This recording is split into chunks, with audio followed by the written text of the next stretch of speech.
33 North River Street. The development presentation, Lewis Brown, Honeycomb Real Estate Partners, and Greg Vecca, and Grava Properties. How bad did I mess that up? Not too bad, Mr. Mayor. Welcome. Thank you very much. So, tell us what you've decided to do with the property or would like to do with the property. Sure, just quick, I'm Lewis Brown from Honeycomb Real Estate Partners. We are local Connecticut-based owners and developers of real estate. I've been developing real estate in Connecticut for the better part of the last 20 years. And prior to that, worked on the municipal side for the city of Boston. But grew up in Connecticut and moved back here about 20 years ago. And as I said, I've been working in communities throughout the state, doing development and acquisition work in the communities that I grew up either living in or visiting, and same with my family. And I'm Greg Vaca, so originally also from Windsor, live in Greater Hartford. Started Grava Properties about 4 years ago to do only this type of transit-oriented infill development. Currently doing Founders Square in Windsor Center, if you've seen it, where the old Arthur Drug or A&P or Lincoln Dairy, depending on when you were there, is going on. So again, only operating in Greater Hartford and this type of transit-adjacent development.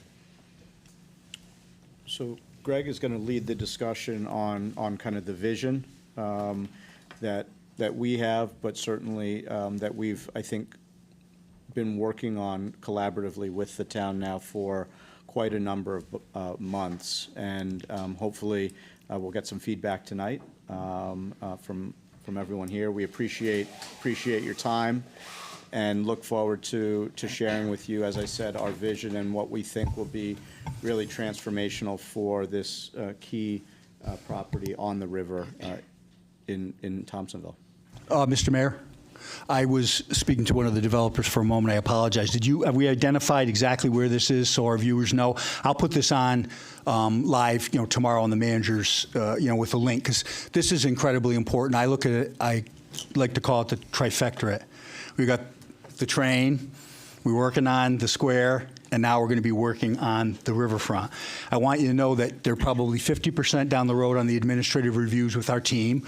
We've kept it close to the breast because it's such an exciting project. We didn't want people to be disappointed, because once you see it, you're going to be enamored with it. It's a project that doesn't just benefit Enfield or just Northern Connecticut, it's regional. And they're going to get into the fact with the renewed interest in the train, the rail, Connecticut, we're in. Mass now had got the memo. They want to extend it further. We've got the old stanchions across to the Suffolk River. We've talked to Suffolk, we've talked to the state, we've talked to these folks. A bridge across or halfway for fishing or for walking. We would become literally a destination, and they understand it. People, when you see this, people come from the train, oh, well, let me take a little shuttle to the brand new $300 million square. Well, maybe we're going to go to the soccer and stay at the hotel at Allsport. Or maybe we're going to go stay on the 3rd floor of the beautiful river and go and have dinner right here, and then access the linear park across the whole property for kayaking or canoeing. Enfield will be transformed. So I just wanted you to know that, because literally, we are going to be the gateway to Connecticut. We have our second business breakfast coming September 26th. The governor is our keynote speaker. He came 5 years ago when we were working with him on the train. Congressman Courtney is going to be a speaker. Anthony, the top marketing executive for the state of Connecticut, is going to come and talk to all the businesses. I just want you to know, we have over 100 businesses coming. We're sold out. And it's from every walk of life, all the businesses from here in the afternoon, because, and I told you this was a relay, and this is important. I'm sorry to take up the time, Mayor, but people sometimes think we squabble. We have a few little, I was in debate club. I'm a lawyer. I get a little excited. I'm passionate for my clients. Enfield is my client. Everyone in this room and everybody watching at home is my client. So yes, I get animated. But I want to tell you something about this. Once these fellas are done there, we're successfully transferring the burden of taxes to corporations and businesses off the backs of our residents. This is what we want to do to sustain us going forward. And I just tell you, I think we're really going to be a destination regional for Connecticut. There's something in this for everybody, but I didn't want to miss the opportunity, Mayor, to say how exciting this project is when you see it. I think it's the most exciting project, in the whole state. So with that, I'll turn it over to Greg. Thank you.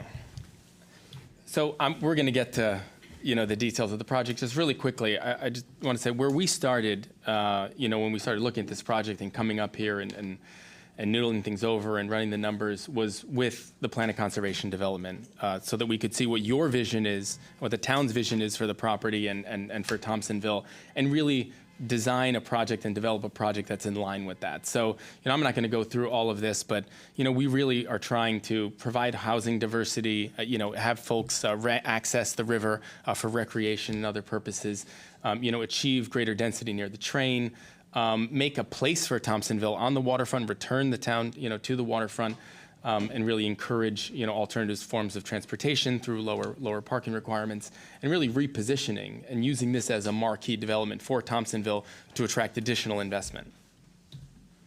So the reason why we are here, and the reason why we are as excited, I think, as Chris and other folks who've been talking to about the project is that this really, hopes to achieve a new centrality for Enfield. And I say that because of just the enormous investments that have happened along, the Hartford Line rail and bringing a new rail station, the successes that's had, but also the way that links up with Massachusetts plans for East-West Rail and extending, their commuter rail to Springfield. That will basically put Enfield and Thompsonville on the way between New York and Boston.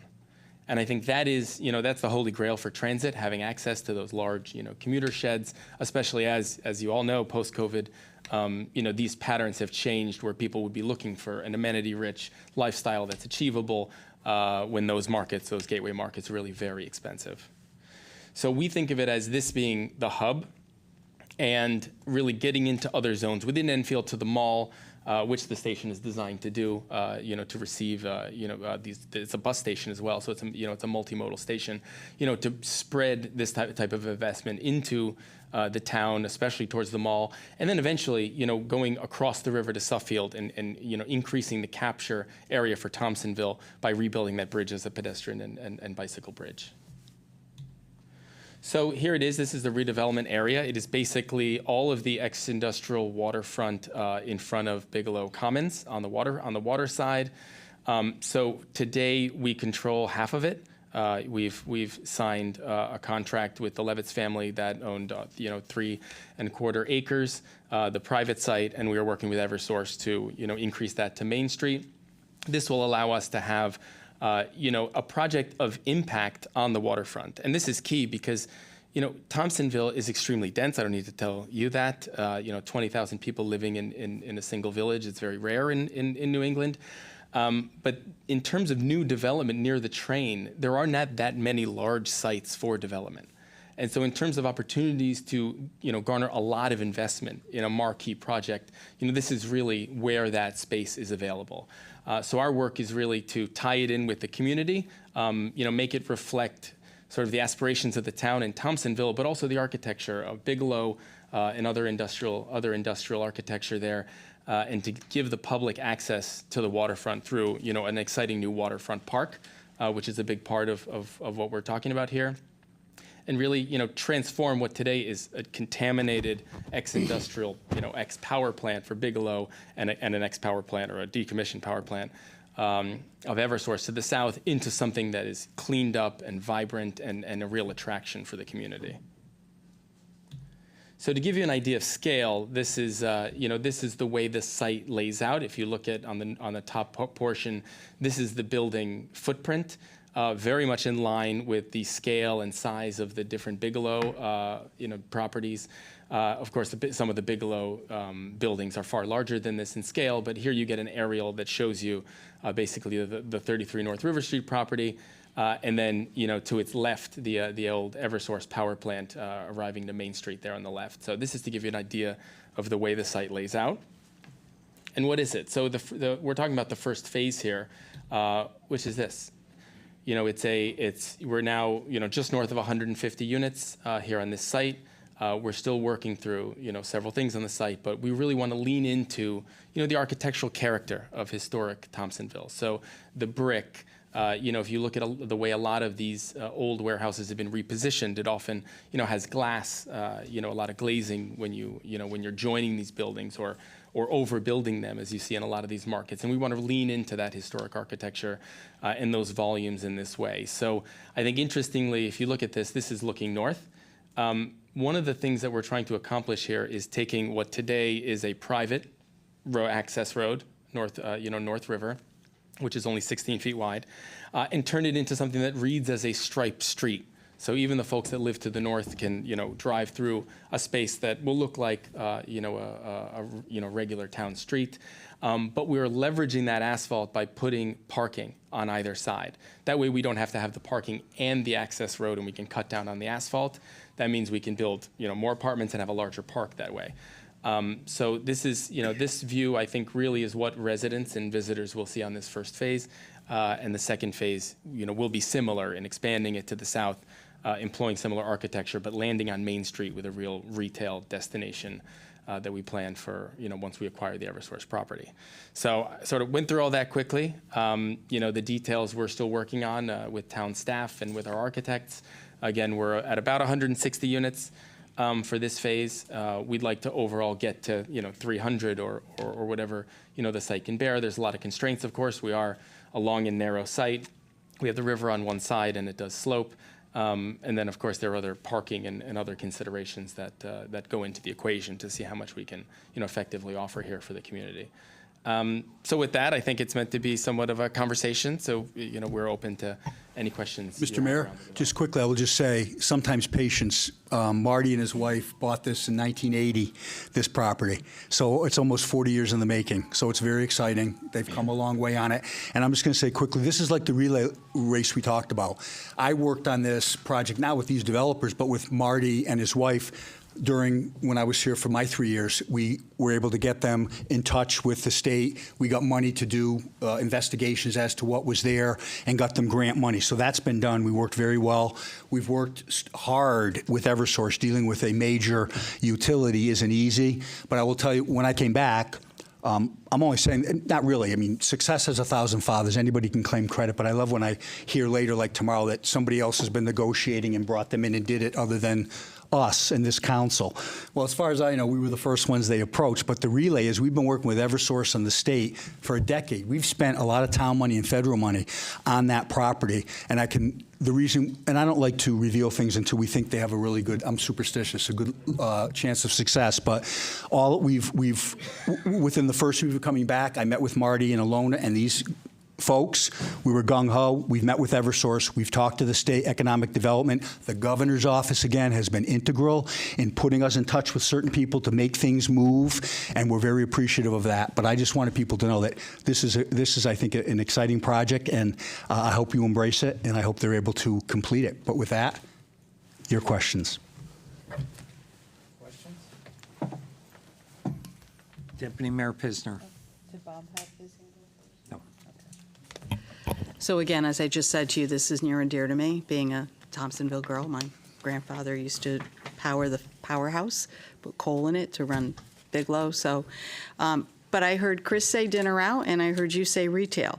So this is going to be a mixed-use space as well, correct? So the first phase that you're seeing here, which is the subject of our current approvals process, is only multifamily. Okay. Our intention is to extend it to the south, to Main Street, and have a destination retail and mixed-use project on that site. Okay. All right, thank you.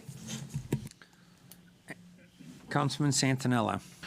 Thank you. Are these apartments or condos or mixed, or what's the makeup of the space? They'll be 100% rental apartments. 100% rental. And I'm just curious, have you been interfacing with the neighbors in that area to talk about this development? And if you have, can you share what kind of input you've gotten, if you're comfortable doing so? We went door knocking on River Street. We've reached out to folks, and we're having discussions with them. Okay, so you haven't had like a formal meeting with them, or? No. No, okay. Do you plan, is that part of your plan? And, Okay. Yes, Okay. yes, it is. Our outreach to, the River Street community and others in Thompsonville is certainly part of the plan. Okay. And then my last question, the Eversource property has been like a thorn in our side forever. And so I'm just curious, how far along are you bringing that to completion? And I'm not doubting you, but I'm just kind I of would shocked just that you're here interject with. that Yeah. we're dealing with Eversource at this juncture, so it wouldn't be appropriate for them to answer. We've been dealing with them on the town side and the state, and we're doing quite well with them. As I said, they've Okay. identified, last time before I left, they identified those properties as being available as surplus. They've now identified them Okay. once again as being surplus, so they've given a green light. I But it- misunderstood that. I misunderstood. I thought you had brought that to completion, so I No. apologize for that. And can you just put up the grand plan slide again? Like how much of this do you see actually being retail versus residential? So a retail will be a very small component because this site is extremely long. I mean, it's probably about 2,000 feet long. But the only public street is Main Street, right? So it's only the edge on the right that you see. So that would be the only place that would be appropriate for retail. And even that, given it's on the other side of the tracks, would have to be, a destination. Would have to be something that's tied into the riverfront, probably some sort of destination restaurant or something like that. Okay, thank you.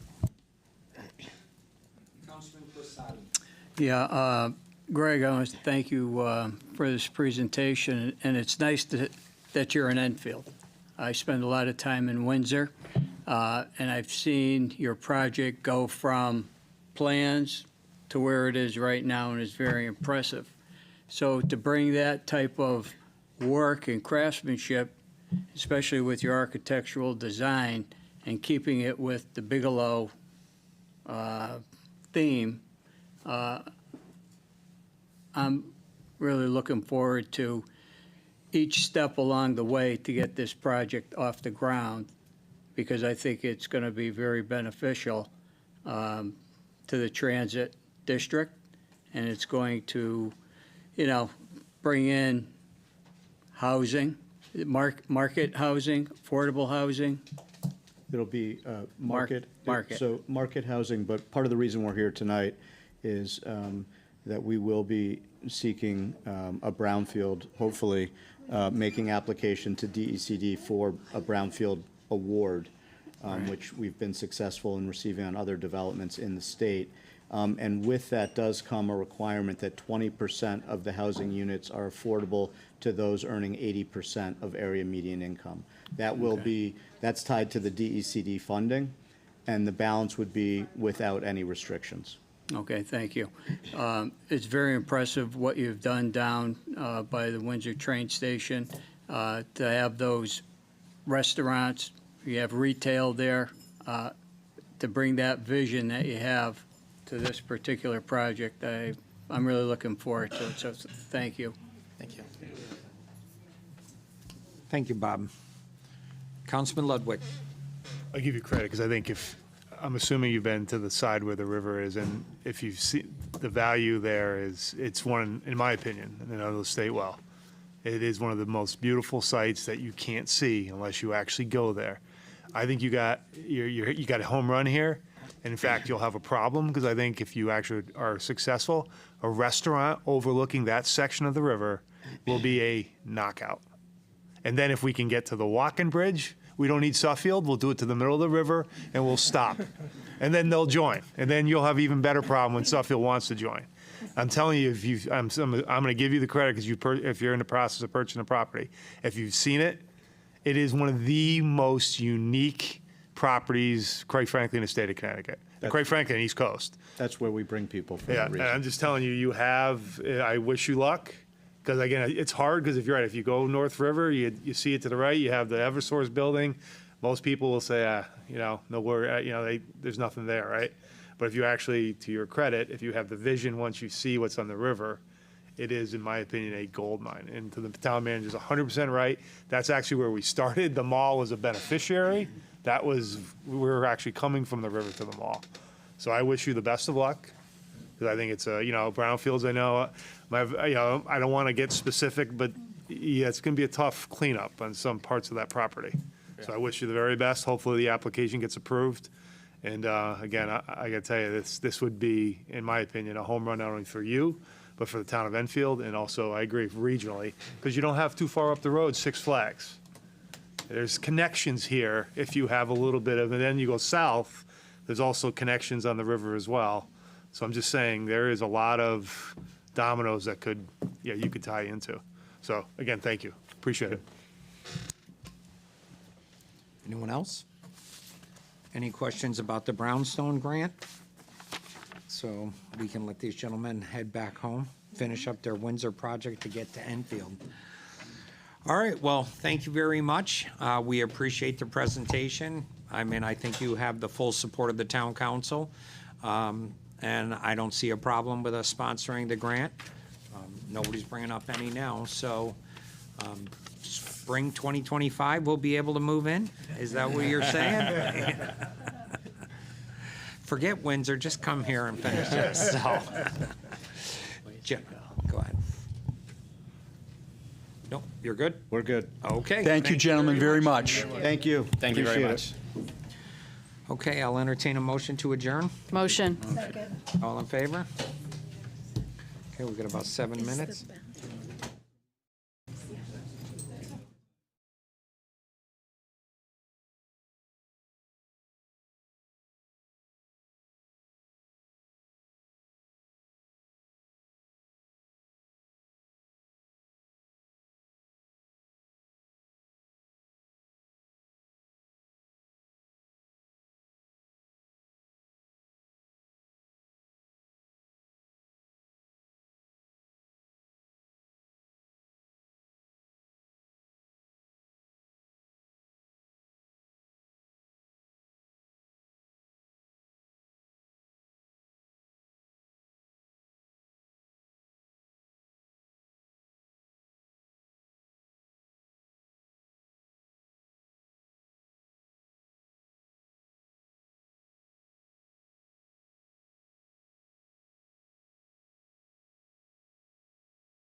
For coming. I'd like to call the regular meeting of September 16th to order.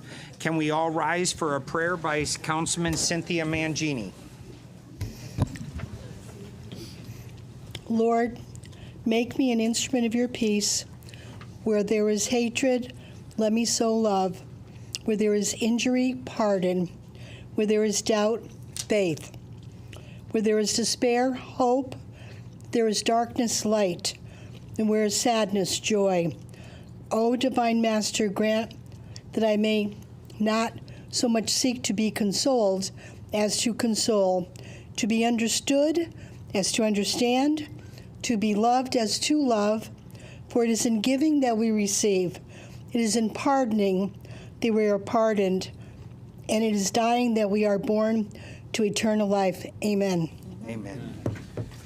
I pledge allegiance to the flag of the United States of America and to the republic for which it stands, one nation, under God, indivisible, With liberty and justice for all. And Sheila, can we have roll call, please? Counselor Mangini, I'm here. Counselor Nasuda, Here. Mayor Nelson, Here. Deputy Mayor Pisner, Here. Counselor Russo, Here. Counselor Santinella, Here. Counselor Ungary, Here. Counselor Sikala, Here. Counselor Crisati, Here. Counselor Hendrickson, Here. and Counselor Ludwig. Here. 11 in favor, none, 11 are here, none are absent. Thank you.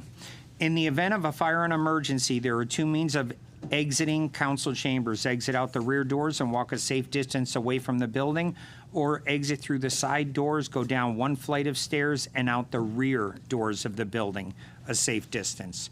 Thank you. I will entertain a motion to approve the minutes for the special meeting of July 15th, 2024. So moved. Second. Any comments, corrections, or concerns? Seeing none, all in favor? Opposed? Abstentions? 2 abstentions. And the regular meeting of July 15th, 2024. So moved.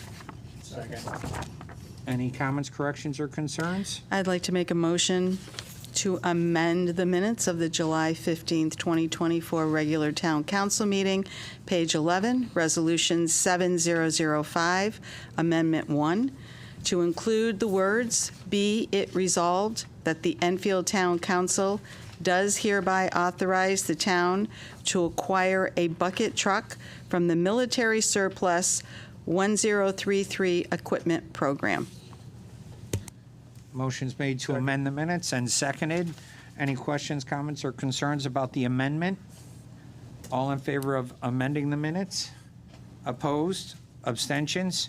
2 abstentions? Okay. All in favor of approving the minutes amended? Opposed? Abstentions? 1 abstention.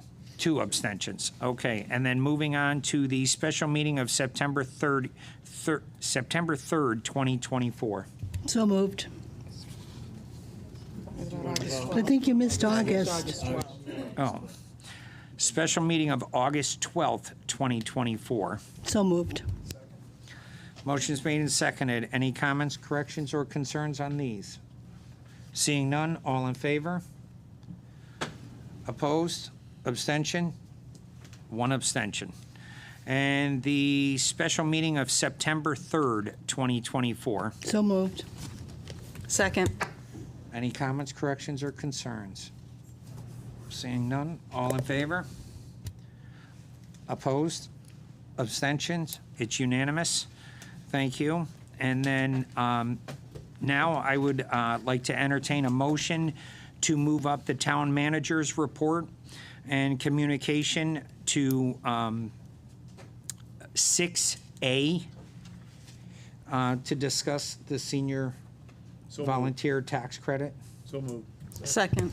Motion's made and seconded. All in favor of moving it up?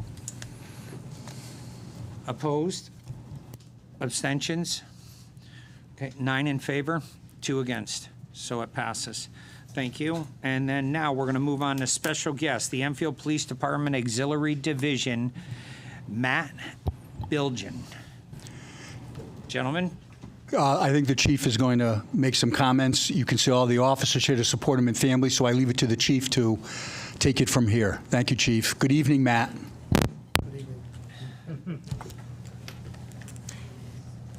Good evening, ladies and gentlemen, and thank you, as always, for the opportunity to join you. As you are very likely aware, the Enfield Police Department maintains a department auxiliary division. They are very largely the department's unsung heroes. They volunteer their time at the 4th of July celebration, Mount Carmel celebration, Fort Town fairs, Toy for Joy events, inclement weather employee activation, town road races. They assist officers on patrol. They back officers up on patrol. They deliver your packets and similar town packets on Friday and Saturday evenings throughout the course of the year. I am extremely grateful for all of them. Having said that, sometimes, even within that spectacular cadre, we see a spectacular individual who emerges even from that quality individual. Auxiliary Officer Matt Bilgan joined us some 26 years ago. He eventually became Auxiliary Unit Sergeant Bilgan, Auxiliary Unit Lieutenant Bilgan, and since 2005, Auxiliary Unit Captain Bilgan. It is our approximation, it was our approximation, that over the last 26 years, Captain Bilgan has volunteered the equivalent of 11 years of full-time service, in totaling 17,000 volunteer service hours to this community. I would also share with you that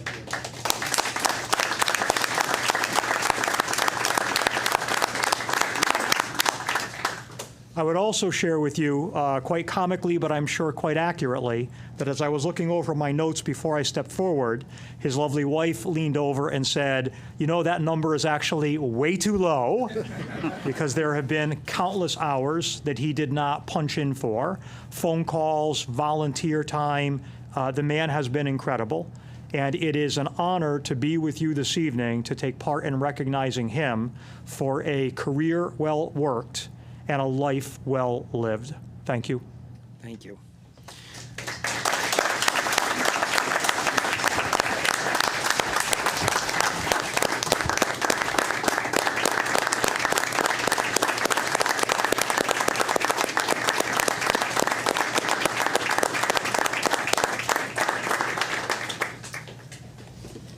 So now we have a proclamation that Councilman Crissati has asked to read.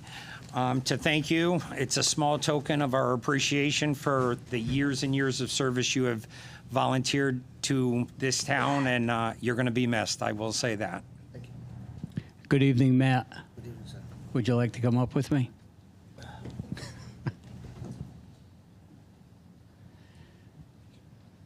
Congratulations. Tonight we have a proclamation honoring Captain Matt Bilgan for over 26 years of service with the Enfield Police Department Auxiliary Division.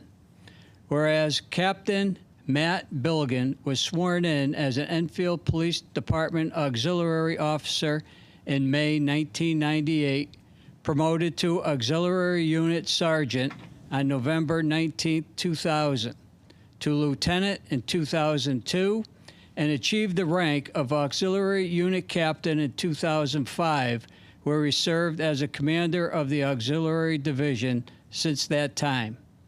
And whereas Captain Bilgan has been a dedicated member of the Enfield Police Department Auxiliary Division for over 26 years, and I'm going to be repeating here a little, volunteering an average of 650 hours annually, totaling approximately 17,000 volunteer service hours to the Enfield Police Department over his career. This is equivalent to volunteering 2,125 eight-hour workdays, or almost 11 and a half years of full-time volunteer service for the town of Enfield. It's exhausting, but. Whereas Captain Bilgan has trained and mentored an entire generation of auxiliary officers who have served and who continue to serve this community with pride, professionalism, and distinction. Captain Billigan has also enjoyed a livelihood running a private printing business where he would also accommodate assorted urgent town needs whenever he was asked. Captain Billigan has been a consistent present at community events such as parades, the 4th of July celebrations, Mount Carmel celebrations, Fort Town fairs, Toys for Joy events, inclement weather employee activations, and town road races. Additionally, he patrols this community every Friday and Saturday evening and delivers notifications to us counselors, Board of Ed members, and planning and zoning officials. Whereas Captain Billigan's exemplary service has earned him numerous department citations and awards over his 26-year career, and now he has earned a well-deserved retirement. Now, on behalf of the mayor, Ken Nelson, and the town council, the town administration, and the entire community do hereby recognize Captain Matt for his dedication to the Enfield Police Department Auxiliary Division and our community, and we wish you well and continued success and happiness in the future. Congratulations, Matt.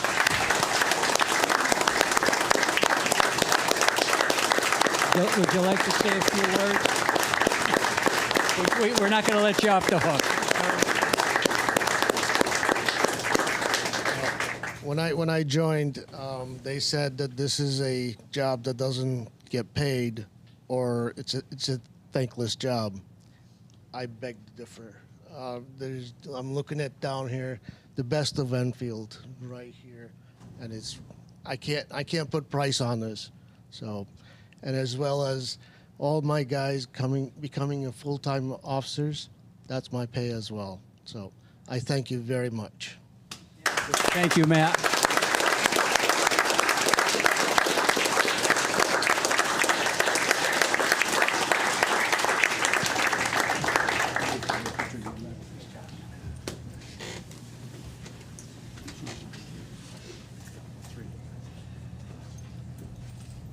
I would like to call forward my DAR sisters, our Regent Lori Edward, I know is sitting back there, and I have a couple others that have come.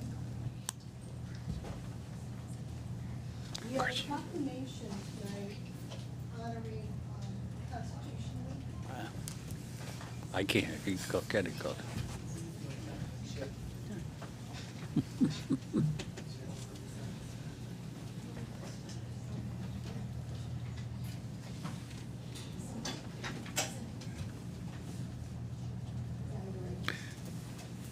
Is that mic not working? Because I can't hear what she said. Better? Can everybody hear better? So, There we go. September 16th of this year begins Constitution Week, and we are all aware of how important our Constitution is to each and every one of us. And our daughter's American Revolution, we celebrate the Constitution every year, especially on Constitution Week, because it reminds us of what our ancestors had to bear and go through to keep us free in our country. And we want to keep that memory alive, and we want to continue to go forward with our freedom. So I will read the proclamation, and I will give it to our regent. So the proclamation, thank you. Declaring September 17th through the 23rd, 2024 as Constitution Week in the town of Enfield. Whereas, more than 2 centuries after our founding fathers gathered on September 17th, 1787 in Philadelphia, our nation continues to be guided by the Constitution for the United States of America.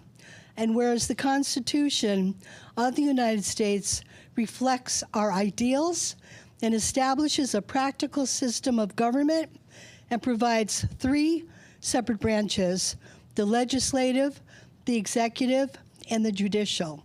And whereas the Constitution protects the rights of all of our citizens, it maintains rule of law, and whereas during Constitution Week, we reaffirm our commitment to its stated purpose: to form a more perfect union, establish justice, ensure domestic tranquility, provide for the common defense, promote the general welfare, and secure the blessings of liberty to ourselves and our posterity.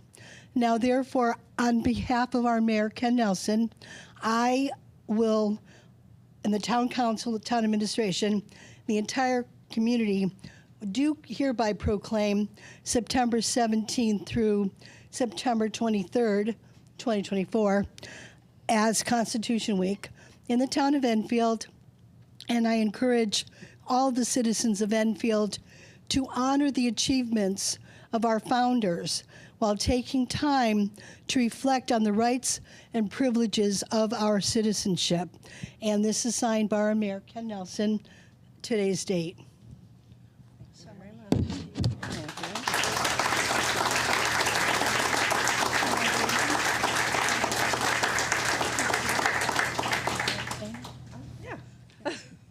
I'll be brief.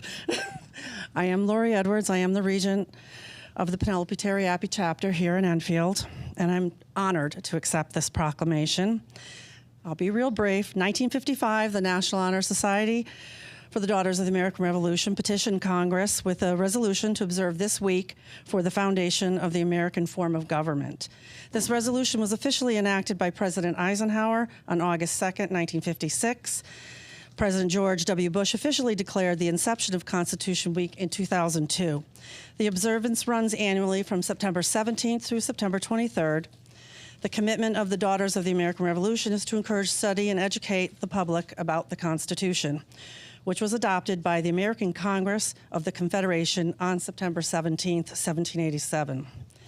The U.S. Constitutional Convention was one of the most momentous occurrences in U.S. history. The events that took place would set the course towards becoming what we know as the United States of America. And again, I thank you.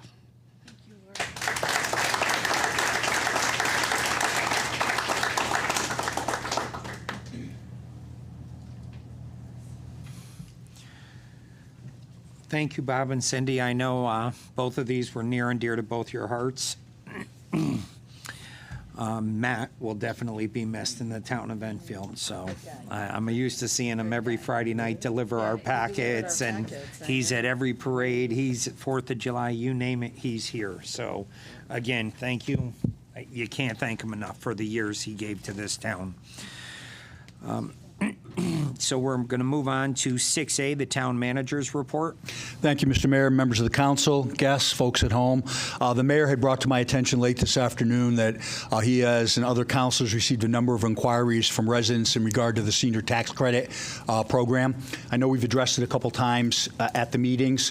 I know we took care of the last batch of it, but there was I wasn't here during the 2 years when it was formed, so I didn't have all the information. I've educated myself on it with John, but there were questions brought to the council that they wanted to tweak it, have the committee come back and look at it again before they move forward. So I thought if all these or some of these folks are here waiting, let's have John come up. I appreciate the council adding it to the agenda tonight so they don't have to wait for public communication for an answer on this. They're still welcome to opine or speak. But John, would you come up and just give an overview as to where we are and what we're waiting for in regard to this program for our residents and those eligible?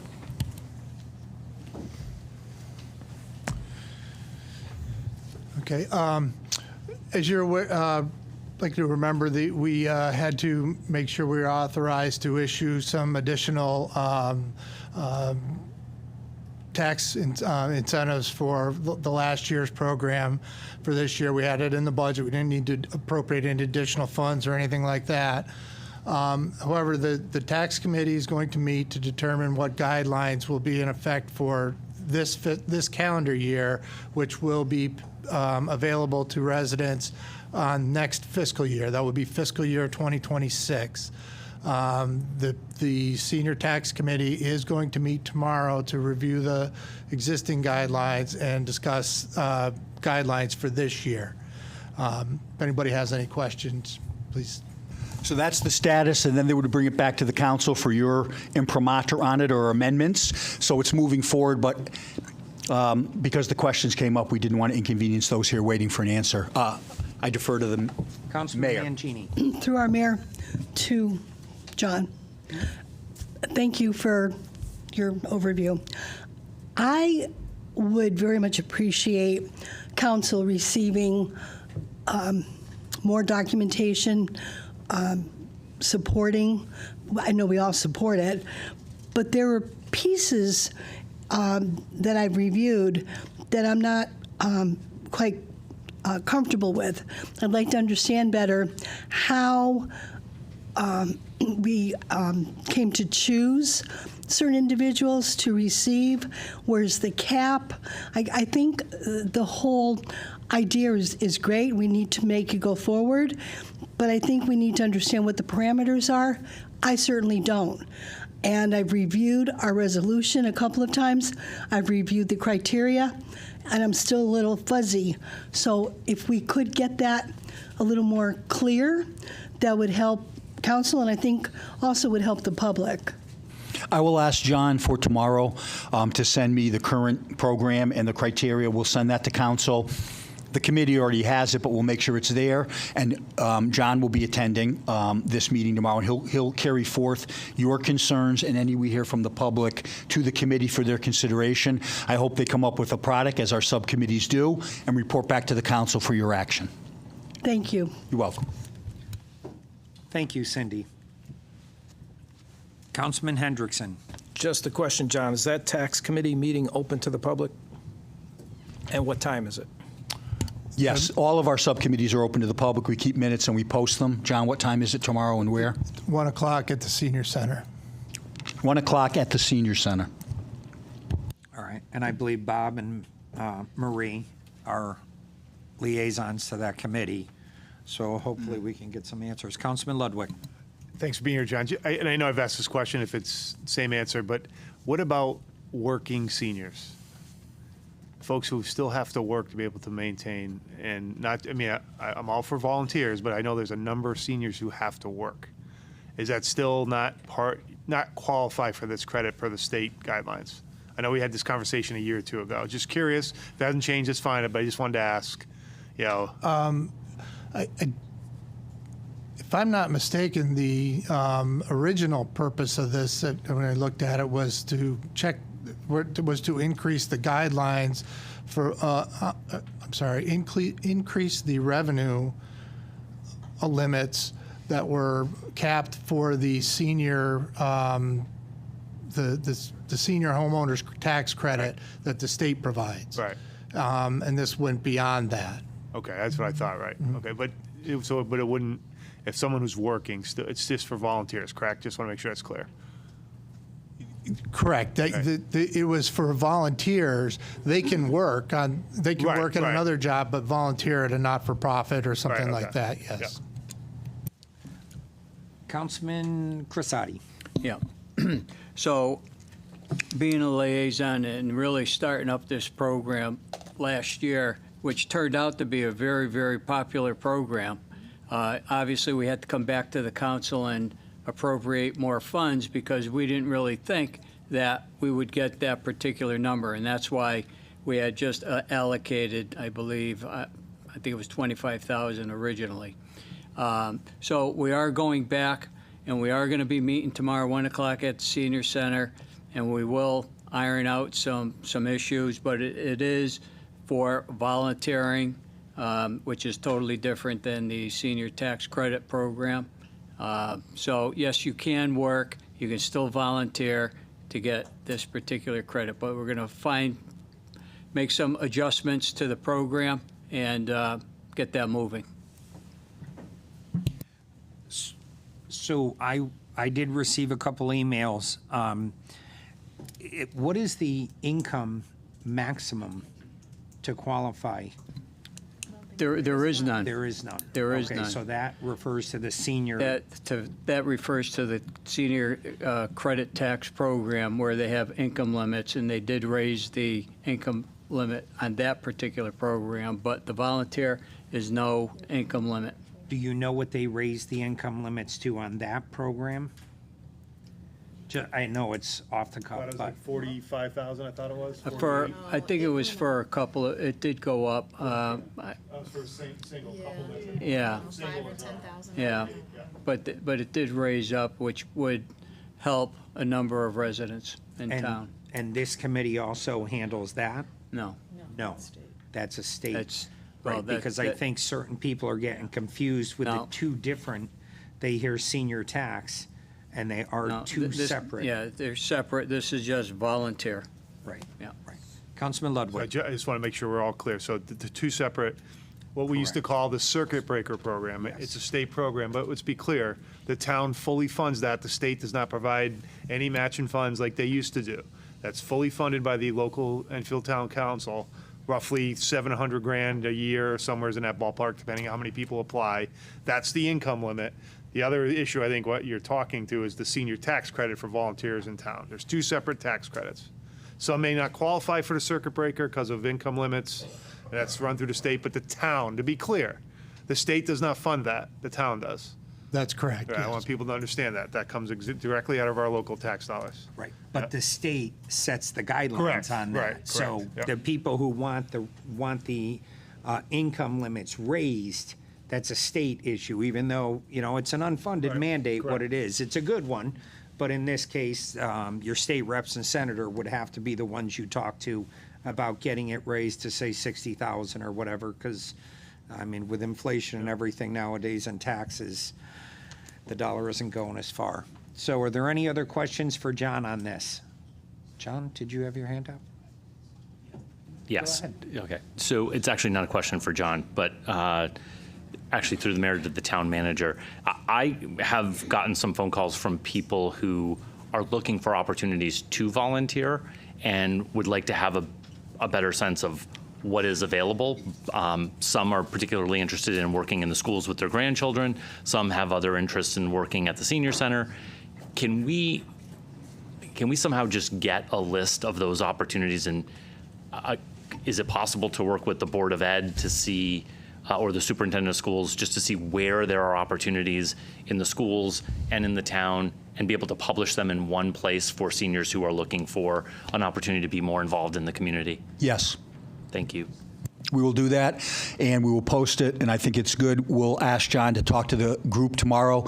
We can look and provide some of the things that have already been done that are approved, and then maybe other suggestions. I'll ask our department head directors at our staff meeting tomorrow if any of them are in need of volunteers on any basis, and if they're eligible, we will post that as well. I think it's a wonderful idea. All set, John? Yeah, Councilman Crisati. Just very, very quickly, I do think within that packet on the last page, there is a long list, but that's not the exhaustive list. Okay.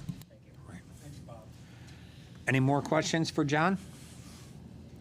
Senior tax credits, volunteering, or the circuit breaker? Okay. John, since we moved my report up, it's fortuitous John is here. Stay one moment. I have an update that was already on the agenda in regard to the joint Board of Ed, Town of Enfield audit. Very happy to report that John has done a lot of work on this. He spoke to our past auditor that's concluding. He spoke to our next audit that's going to conduct it. They had a lot of good information for him. So what we're going to suggest is this, and what they shared with us is it isn't called what we're looking for, a forensic audit, that is a pejorative term. It appears as though we would be saying something improper happened and we're not. So they said the proper term for this is a internal control review and evaluation. And we're going to ask them, or the council is when they come, and I'll get to that in a moment, to look at grants, the issue of the special, students and funding, and budgeting between they and the town. So they'll look at that.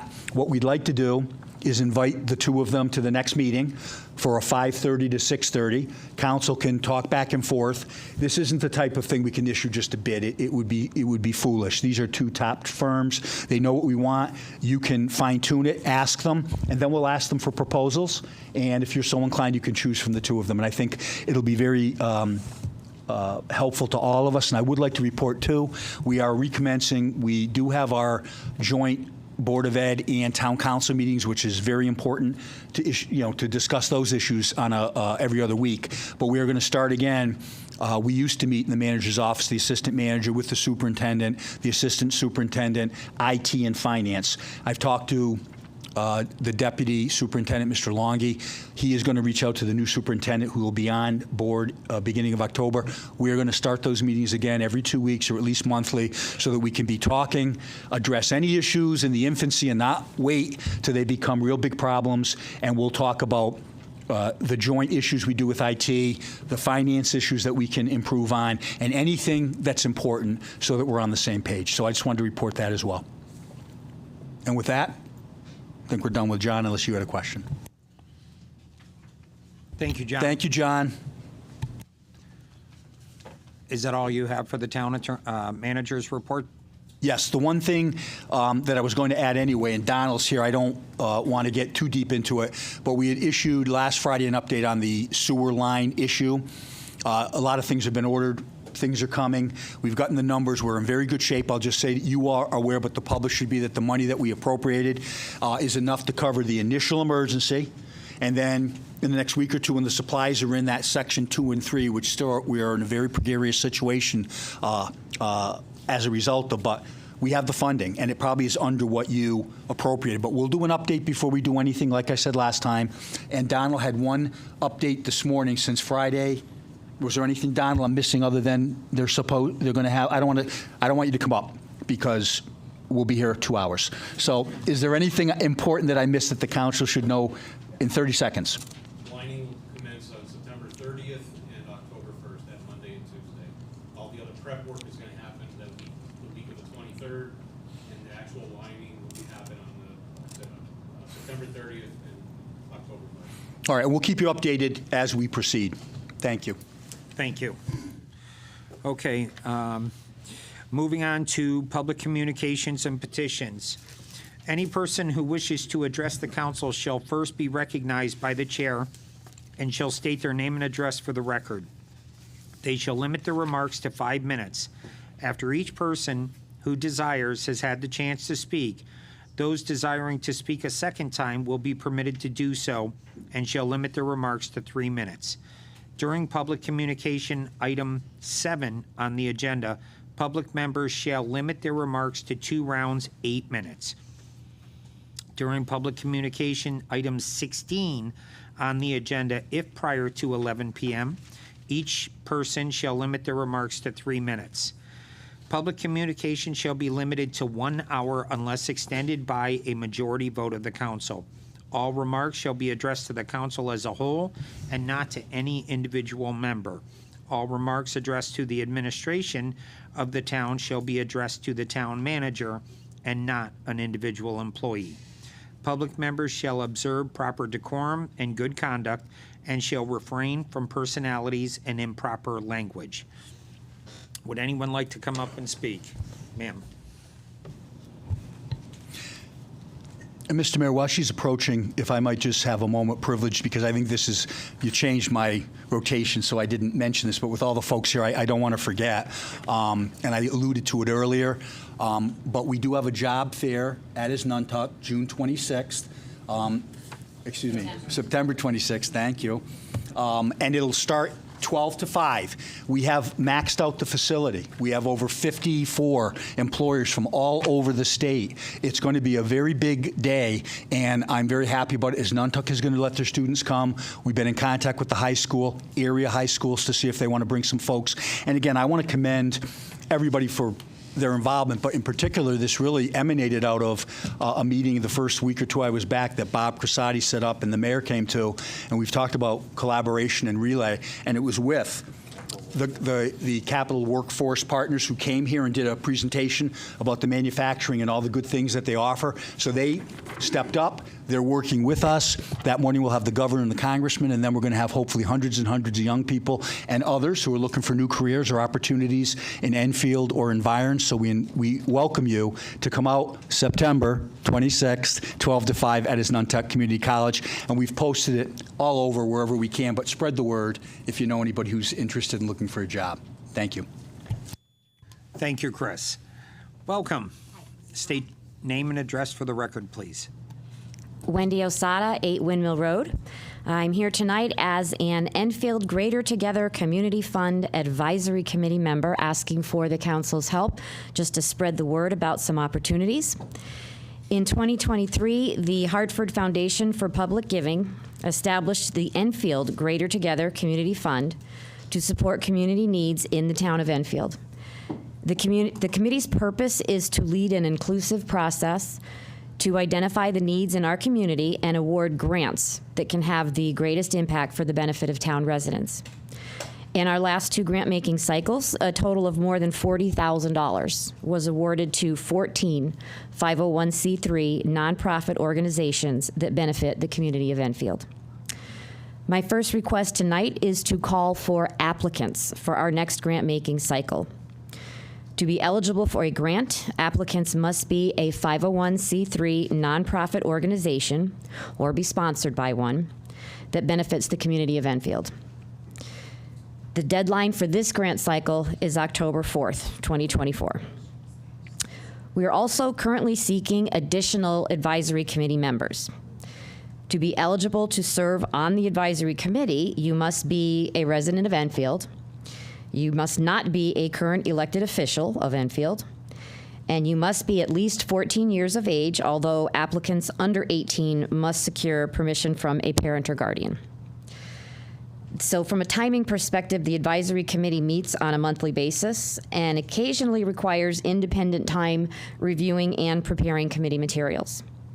So if anyone is interested in applying for a grant or for serving as a member of the Enfield Greater Together Community Fund Advisory Committee, please go to our website, the Enfield Greater Together Community Fund, or you may email us with questions at enfieldgtcf@gmail.com. Thank you for your time. We hope to hear from eligible candidates soon applying for grants or wanting to serve on the committee. Thank you. Any questions? Thank you, Wendy. No questions. Do you have like a program or some flyer or something that maybe the town can put Wendy, on the if you want to website contact help you? our office tomorrow and share, we could put something up on the town manager Facebook and website if you'd like. Absolutely, yes. We had Okay. some handouts that we've used at like previous, there was a function on the town green, I think, that we did not too long ago. So I can definitely get a hold of that and provide some. Thank you very much for the you're offer. most welcome. We really want to get the word out there Yes. because we want, organizations to apply so we can get the funds out there so that they can put them to good use. Excellent, It's thank a great you. opportunity. Thank I you. just think a lot of people are unaware of it. They don't know So, about it, no. Yep. Thank Thank you. you, Wendy. Bill?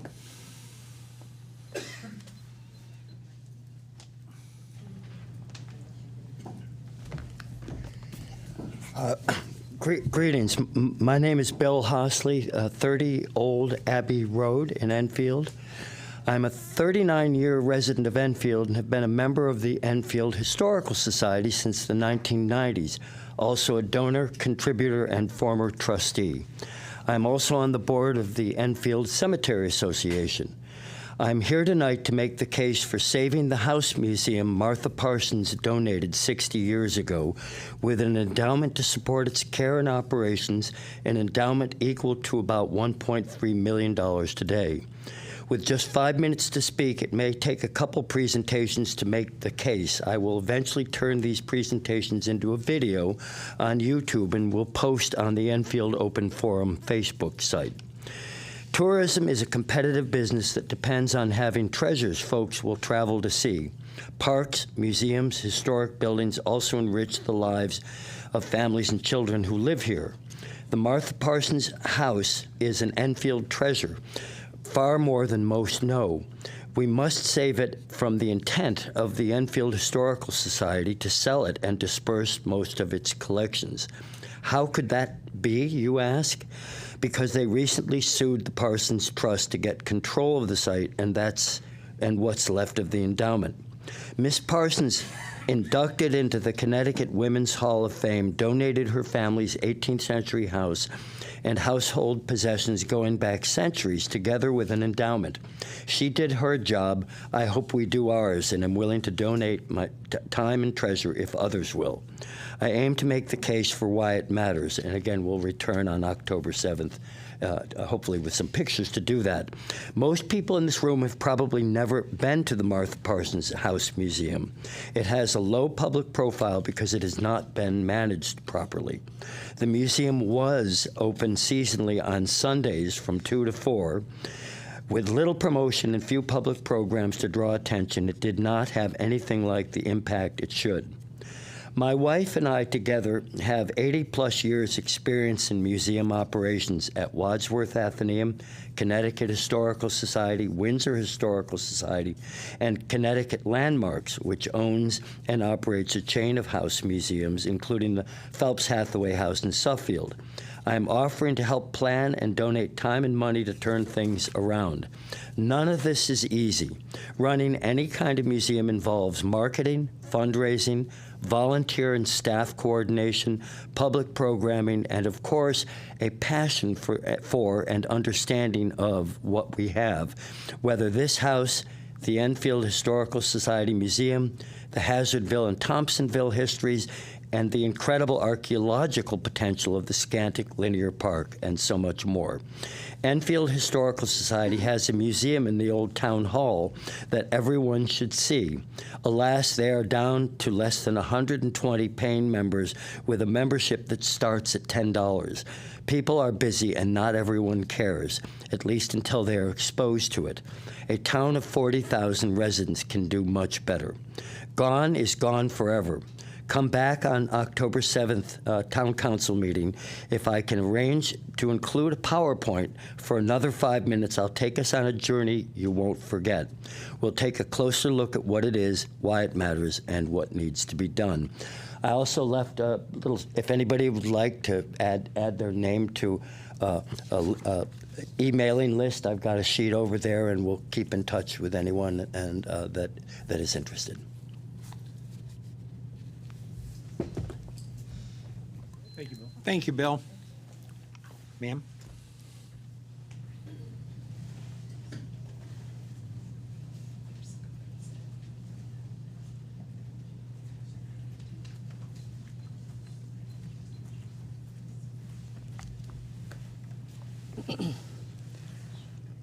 Good evening. My name is Michelle Wilcox, and I live at 5 Sherrill Drive. I sit before you tonight as a lifelong resident of Enfield and as a veteran teacher in our school system. I sat in this seat last spring asking the council to fund the education budget, and I also talked about the consequences of not funding the budget. And many times I sat in the audience, listening to members of the council tell us that we are not a rich district, placing blame with certain political factions, and that we should complain to the state. The problem with that was it did not move our community forward in any way. So I went home and I called upon women who I knew were smart and dedicated to our community. Together, we formed a small group of concerned citizens. We met during the summer to discuss our concerns and possible solutions to problems. We are Democrats, Independents, and Republicans who have a common goal. Mayor Nelson, last year you said that we should bring our ideas to the town council. So here I am, and I have brought some friends. Enfield may not be rich. In fact, many of our citizens are struggling, but that does not mean the quality of their education should be different than a student who attends school in West Hartford or Glastonbury. We have outstanding administrators, teachers, and staff. We have parents who are engaged and dedicated to their children's education. Some of you may not even be aware of that. I strongly encourage you to visit the schools that you fund. And I don't mean the guided tour. I mean go to a school picnic, go to a school assembly, attend a PTO meeting, talk to the people who work in the schools and the parents of the students who attend those schools. The parents in many of the schools are home putting their children to bed at this very hour. They can't come to you, but you can go to them. That would be going above and beyond what you were supposed to do. But isn't that what good leaders do? Isn't that what communities that value excellence do? Enfield has its challenges, but it has its strengths too. We are hardworking, we are dedicated to our families, and we value education. I want leaders in this town to understand this. Our goal is very simple. We are here to fight for the schools our students deserve. Thank you.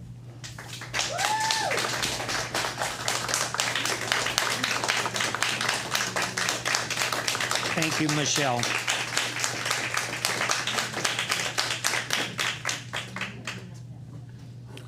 Anyone else for the first time? Ma'am?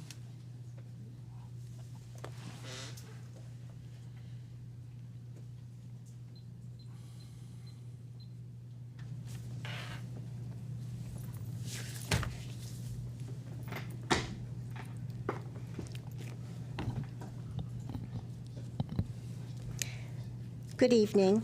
My name is Linda Allegro, and my address is 23 Vintner Place. As you know, the new school year has begun, and we already see the impact on our students as a result of the present school budget. Some classroom sizes are the largest we've seen since my generation. It is particularly concerning to know that many classes throughout the school system have increased in size by 10 additional students from that of the previous school year. For example, some kindergarten and first grade classes have as many as 29 students. Kindergarten and first grade are critical years in the development of young children's brains. These early school years are instrumental in assessing each child's abilities and identifying developmental delays. Early intervention is key to reaching every child's educational success. With overcrowded classrooms and limited teaching staff, as well as limited supporting staff, our schools are facing a challenging year. I am a senior citizen and will always support our schools. And I want to remind the council members that you represent all our residents, the young and the elderly. Thank you. Thank you.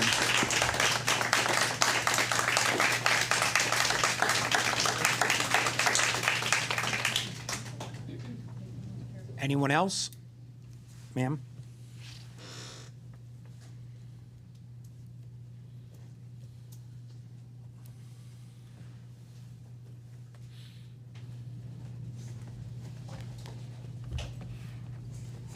Good evening. My name's Kathy Kelly. I live at 2 Van Buren Road. As you know, that's the presidential area, and Abbey Road surrounds it. And my question is, at the end of Abbey Road, close to Abbey Wood, there's railroad tracks. They were removed years ago, and then all of a sudden they came back, and they lead to nothing. Is there some kind of ordinance that whoever started that has a timeline to finish it? Because at this point, they're just adding wear and tear to tires and cars that have to go over them day in and day out. I'm one of them because Abbey Road's, like I said, right around my neighborhood. My second question is, ordinance is about blighted and abandoned properties. There's a house at the end of Town Farm as you're going on to Post Office Road. It's a big white two-story house, and it's obviously abandoned. But I'm sure there's critters having home life in there. And the people that live across the street, they must be so disgusted looking at that mess every day. They look out their window.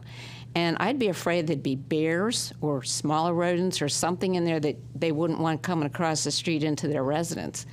But I just wondered, is there some kind of rule that if a house has been abandoned for so long, does the town own it now, or does the owner, if they're known, have some obligation to do something with it or have it torn down, whatever?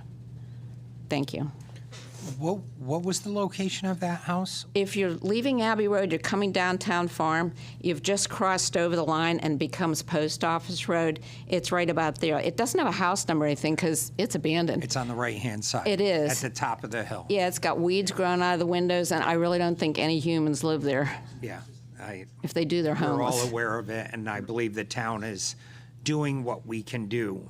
It's not an easy process, but they are working on it, and maybe we can get a follow-up on it in the next Blight Committee meeting and see where it's at. Thank you. Thank you. Anyone else? Ma'am?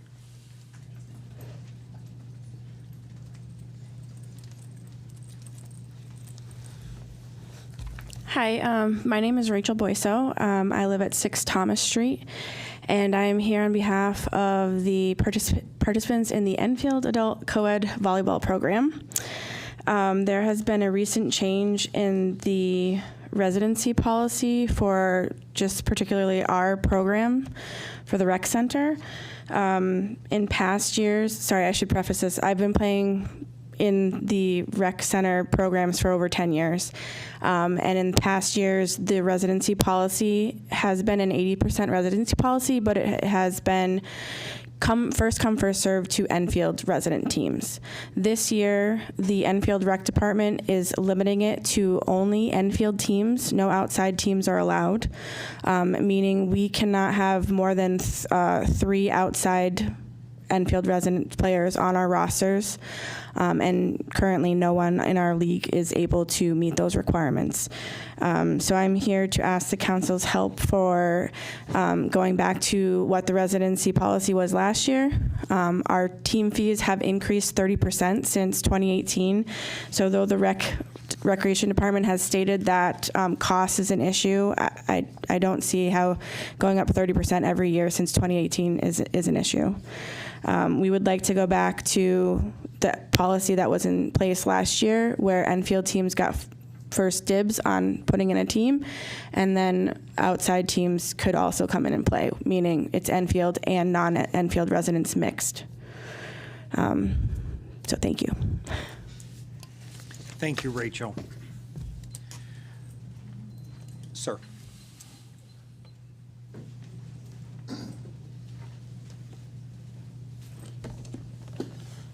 Good evening. My name is Dan Duncan. I live at 9 Celtic Court. I'm here tonight just because I was a little disappointed with the last town council meeting. Toward the end, when you were doing appropriations, I just felt there was a lot of partisan votes going on that I totally disagreed with.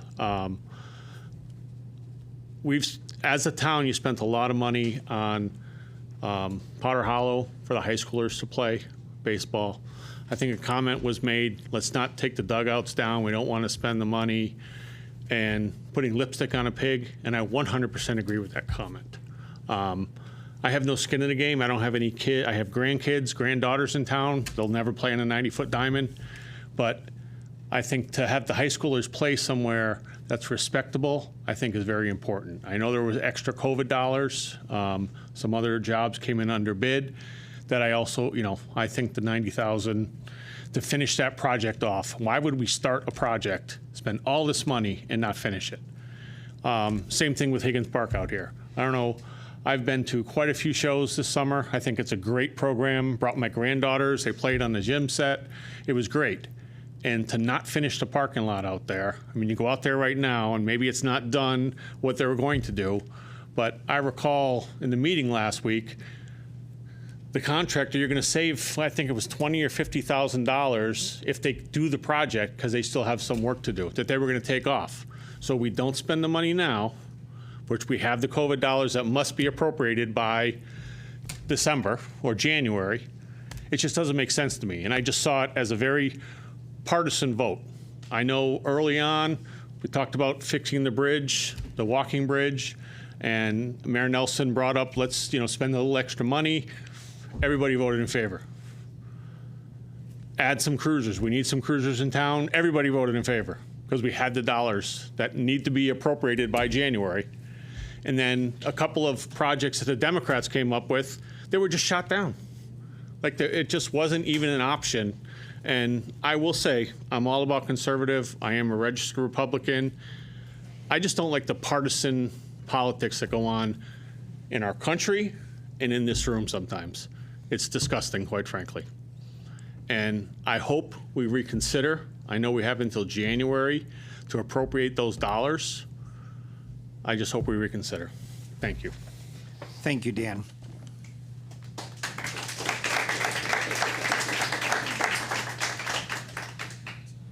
Sir.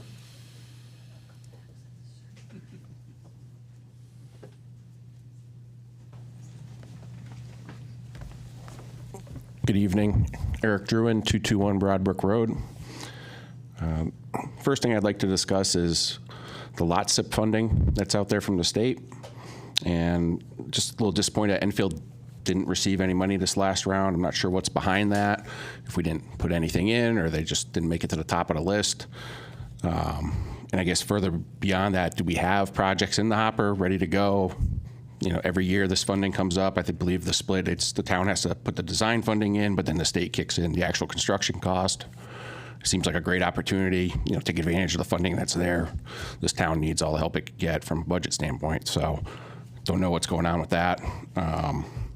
Speaking of lot SIP, what's the status of our town farm path? That's been 3-4 years now since we've gotten that funding supposedly approved from the state. Still don't have any work going on. I wanted to go check the capital improvement tracker that was on the website under DPW. Hasn't been updated since June. So hard to know what's going on there as the public. It's kind of a missed opportunity there as well. As far as other lot SIP, hey, somebody brought up the rail that's in town here. I'm not sure if you guys are all aware that recently went out to bid by the state for a new lease. The current railroad operator apparently pissed off the state doing work that they weren't approved for. Don't know if that factored into why, but we might have a new railroad operator coming in. So there could be a good opportunity here to partner with them, revisit the rail trail, rail with trail, whatever you want to call it. Again, if we can step forward, do some of that design work, partner with the state on the construction, partner with East Windsor. It's a regional benefit. The last thing I want to bring up, there's been some council meetings where people have come in with a lot of opposition to solar plants coming in town. We have some in town already. People want to build more. I think there's just a lot of one-sidedness around the opposition. I don't think people are considering some of the benefits to it. It's not in the town's control right now. It's in the state control. So all we can do is influence it. It's going to happen or not, whether we say so or not, the way the current rules are set up, unfortunately. So I think we do have to try to influence these things that they happen and try to make sure that they do fit the best benefit of the town. But there are benefits to these solar projects. There's global benefits from climate change, regional benefits for the grid and getting energy independence. And then honestly, for the town, it's tax benefits. You get more tax out of a solar plant than you will a tobacco farm any day of the week. So again, I think we just need to look at a balanced approach with the solar farms in the town and how we integrate them because they're coming. That's all. Thank you. Thank you, Eric. Anyone else for the first time? Ma'am?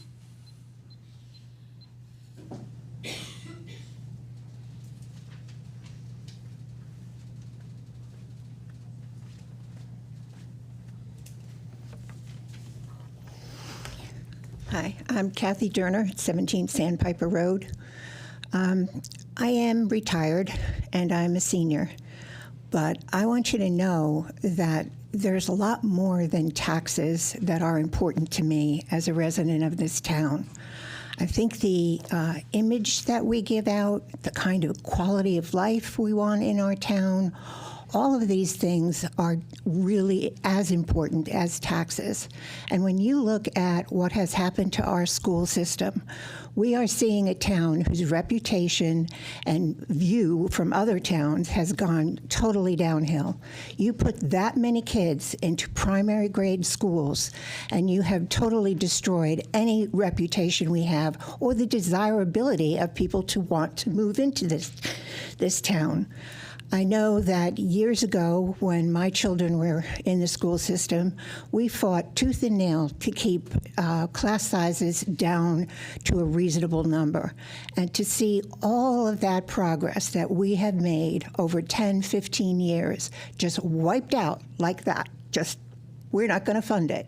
You send a message to the type of town we will become if you are not willing to support education and to keep up the quality of our schools. And so I urge you to consider more than just one group of people who you are trying to appease, and understand that there's a lot of us in this community that support our school system, and we're looking towards you to build a better town so that we are proud to come from here and not have to cringe every time somebody says, oh, Enfield, their schools are horrible. So please consider the fact that there's a broader group of residents out here who definitely support the schools. Thank you. Thank you.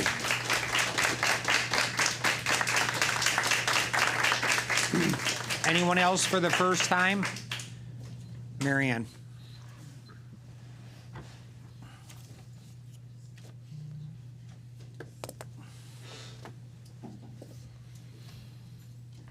Mary Ann Turner, 7 Meadow Road. I must be missing something, because a lot of you have been on the council for a long time, and you spent $110 million fixing the high school, and you did a great job. You just went out and did fix the junior high, another 100-something thousand. Did a great job. Million. Okay? Did a great job. I have watched this council under some new faces and some old that have really and truly taken the needs of our schools to heart. I know we don't always agree with the dollars, but I know the last budget, they came in, and I'm only going by, I think it was an 8% increase. They got a 2% increase. That's not a cut, that's still an increase. We had a $10 million issue, and some of you, we've already agreed, they got them $5 million to cover that problem. I guess I'm just looking at it different. I think you've all worked really hard, all of you. It's not partisan. It's just listening to the public sometimes. Forget all the good stuff you've done. And yes, can you always do more? Sure you can. There's probably not a single pumping station that couldn't use a little fixing around town. And maybe folks don't want to fix that because they want the money to go to the schools or something. But I don't get there wrong. They want it all. So, Councilman, please understand, not all of us are seeing you as not doing things. You have. And if there's people putting text messages out or emails out that are trying to rattle up the troops, then share them with all of us, because then I can come in and answer to that. But I have to be honest with you. You've all done a great job. You, previous, the last council under the Democrat rule, and the Republicans, you've all come together, and I am not here to tell you you've done a bad job. I know you've put your money where your mouth is, and it's saved this town to keep us the great town that we are.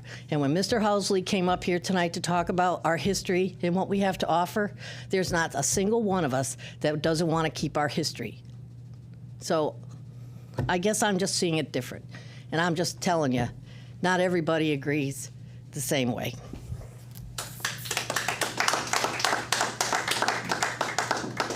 Thank you, Marianne. Anyone else for the first time?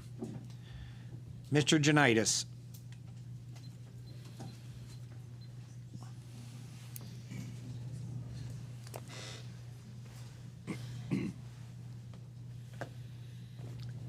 Peter Janitis, 3 Farmstead Circle, Enfield. This is really out of character for me, agreeing with Marianne on something. But she's right. I know you guys all try, whichever side of the aisle you're on.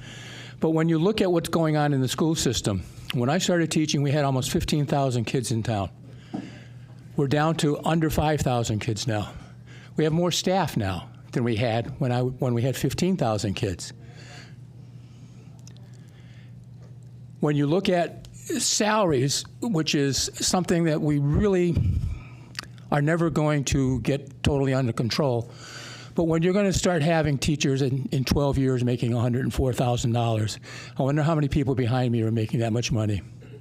When you have, we just got through, I think we let loose 4 or 6 administrators. We had 55 salaries from 133,000 up to 150-something thousand. A lot of people out behind me making that kind of money. That's a lot of people. We went through the reorgs. We made cuts. A lot of people were left on the salaries steps and schedules that were hired during the COVID period of time. When that money ran out, those people kept their jobs. That was a huge chunk of money that went towards education. It's not like anybody, whether you're on the school board or the town council here, or people, whatever side of the argument you come down on, we are trying to do the best we can for the kids of Enfield with what we have. We are not comparable to Ellington and Summers and Suffield. We're just not that town. Drive around this town and take a look at what we have. You're going to see a lot of poverty. You're going to see a big chunk of middle class, and you're going to see some upper class neighborhoods in this town. We've got everything. The demographics in this town are amazing. And as far as people coming to town, they're coming. A lot of them are special ed students. We got a blank load of them the past year and a half.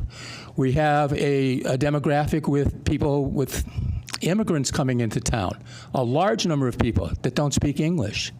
Times have changed, but to get up and say, you guys don't care, that's wrong, because I know you do care. All of you do. Thank you. Thank you, Peter. Kelly.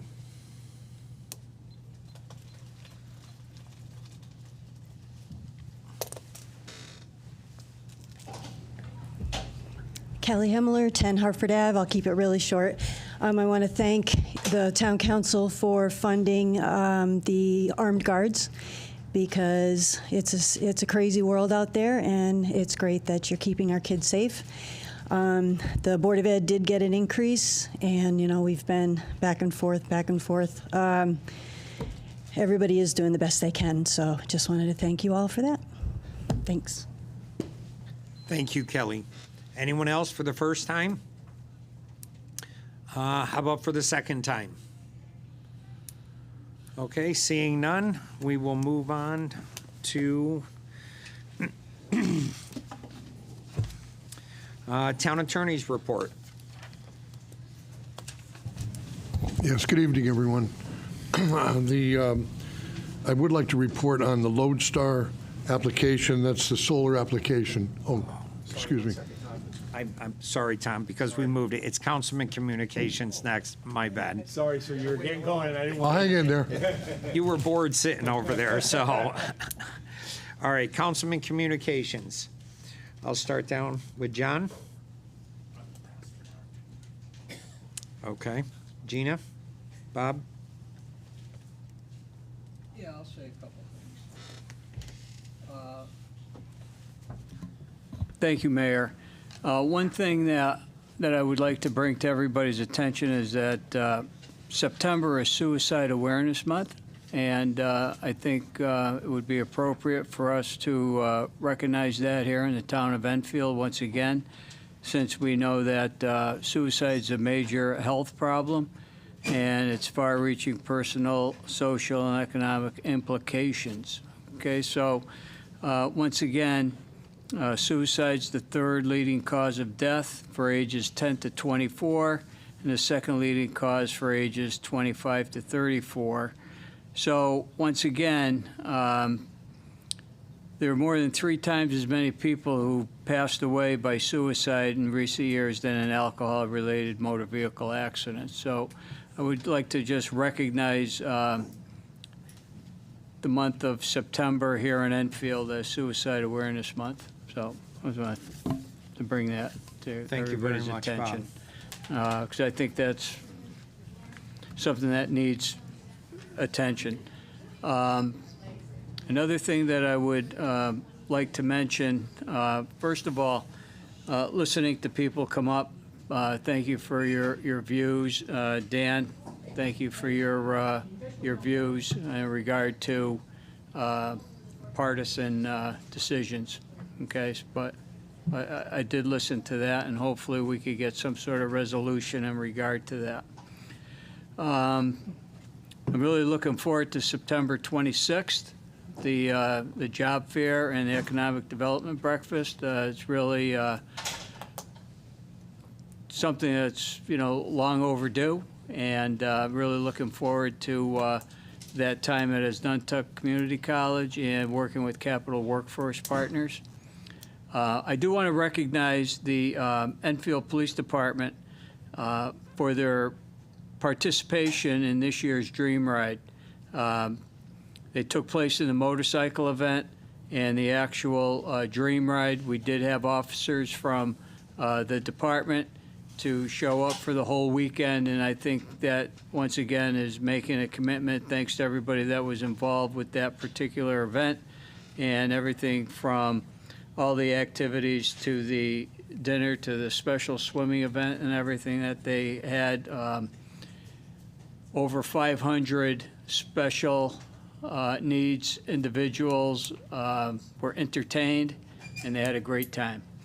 And the last thing that I would like to mention is, over the weekend, the UGMA had an event at our Enfield Library. Mr. Hosley still here?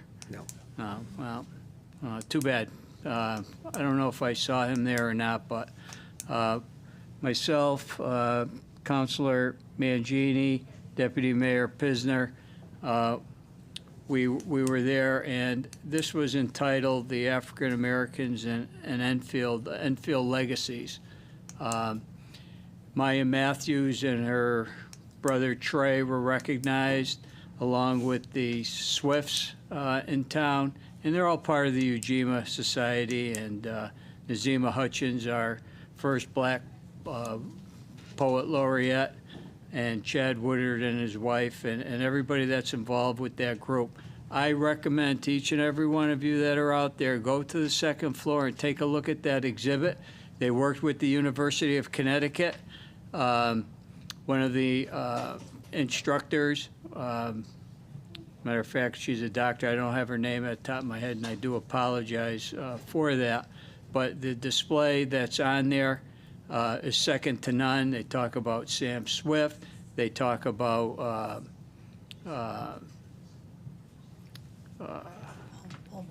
Paul Robeson. And it's a very impressive display. But I just wanted to bring that to everybody's attention. So thank you. Thank you, Bob. Yep. Cindy? Thank you. To echo Councilor Cruzati, it really was a very well put together event, and I was honored to have been able to observe and participate. We really need to get out there in the community more and show support to different groups that we have. So I'm glad Bob brought that up. One issue that's still bothering me, school has started, and these cars and trucks that are being driven by people really need to slow down, and they need to start being more attentive to what they're doing, where they're going. Especially by the schools. We do have speed limits by the schools, and I have observed many of these vehicles doing 40, 45, when in fact it should be 25. And it's really becoming frightening to me, because at any given time, a child on a bike or a child walking, or even an average person jogging or walking, there's going to be an accident, a serious accident. So I would just like to make the comment to people to please just be aware of your surroundings and be respectful of others that are not in a car or truck, and just try and slow down. Just be more careful. Thank you. Thank you, Cindy. Jim, anything? Jeff? Thank you, Mr. Mayor. In relation to the proposed solar field project in the vicinity of Abbey Road and Town Farm Road, I watched the Siting Council meeting this past Tuesday, September 10th. I'm trying to get caught up to speed with everything. Very interesting process, took a lot of notes, learned a lot by watching it, and I hope to learn more from some of the residents. Some of the residents were on the meeting, were on the agenda, did speak, asked some really good questions. Just wanted to add that. And then the second thing I have, this past Wednesday, September 11th, I attended the 9/11 ceremony with some of my fellow counselors at the fire station on Weymouth Road. It was a beautiful day and a great tribute that Chief Edwards and his staff organized. Very well done. For anyone that has not been to that firehouse, they have a 9/11 memorial tribute garden that includes 2 large beams from the North Tower of the World Trade Center.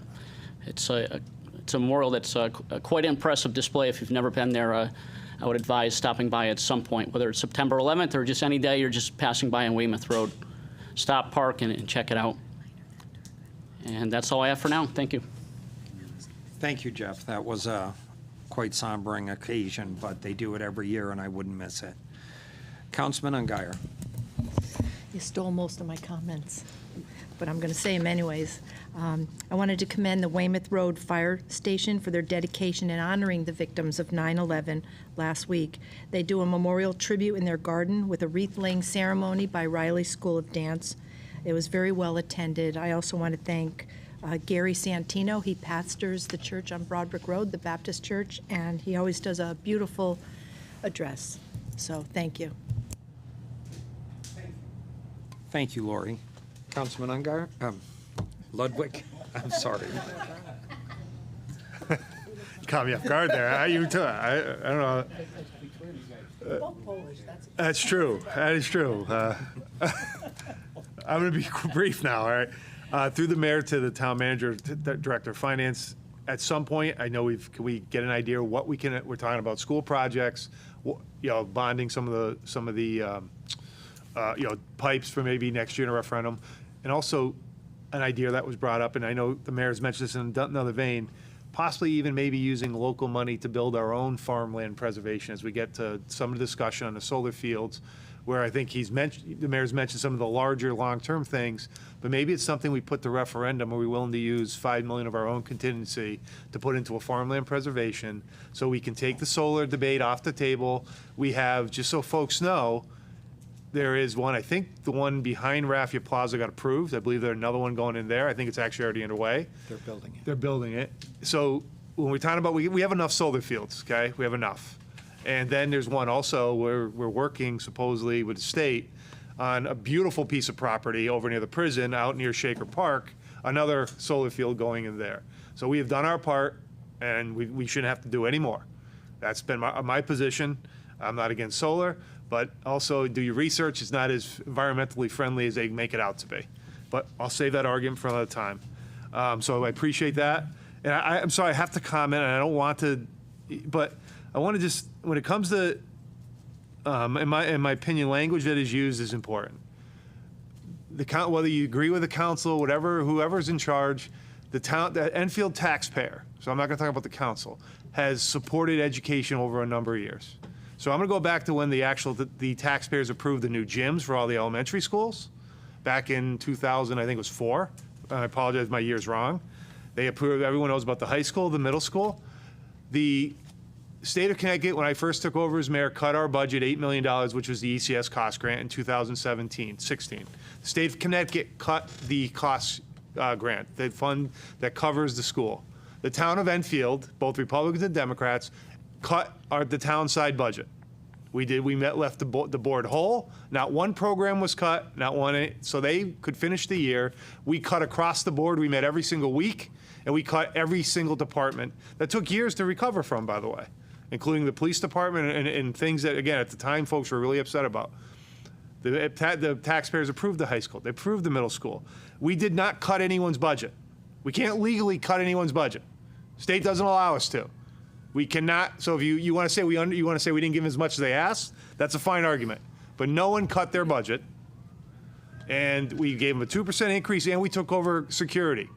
You can argue whether you supported our security or not, but now that's out of our side budget, which for the last 4 years prior to that, we were actually using town money to have the police officers patrol the elementary schools. They did it on overtime. It was about $250,000. So the Enfield taxpayer has funded education. You can argue you want more. That's fine. But I'm tired of hearing that we're underfunding because that's not true. And then this last year, again, it was a split in party lines. We end up covering the $6 million roughly around that they were short, that they overspent. We're not making any accusations on why or who. They simply overspent their budget. We covered it for them. Now we had a meeting in August. It's a public meeting. You can go take a look. To their credit, they had to make some tough cuts. But now they actually have a small surplus in a contingency fund that the board has on their own, which prior councils allowed them to have that. So they have 2% that contingency in their budget that they can keep and they can spend any way they want. By us covering it and then making, by the way, to actually get to a balance, to get to a no tax increase, which I'm not going to apologize to anybody for. I don't want to pay any more taxes. I'm speaking just for myself. And I'm not going to apologize to get to a no tax increase. We cut approximately $4 million out of CIP, projects that need to get done, so we could do that and cover the $5.9 million or $6 million. I'm sorry for not having the exact number. So if you say we don't fund enough, that's a fair argument. Let's debate it.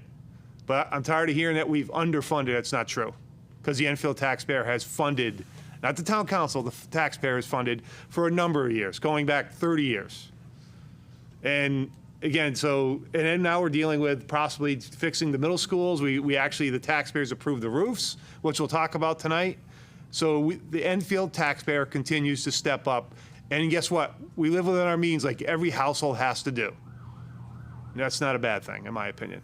So again, I just want to make sure I had to say it, because I'm tired of hearing it, because it's not true.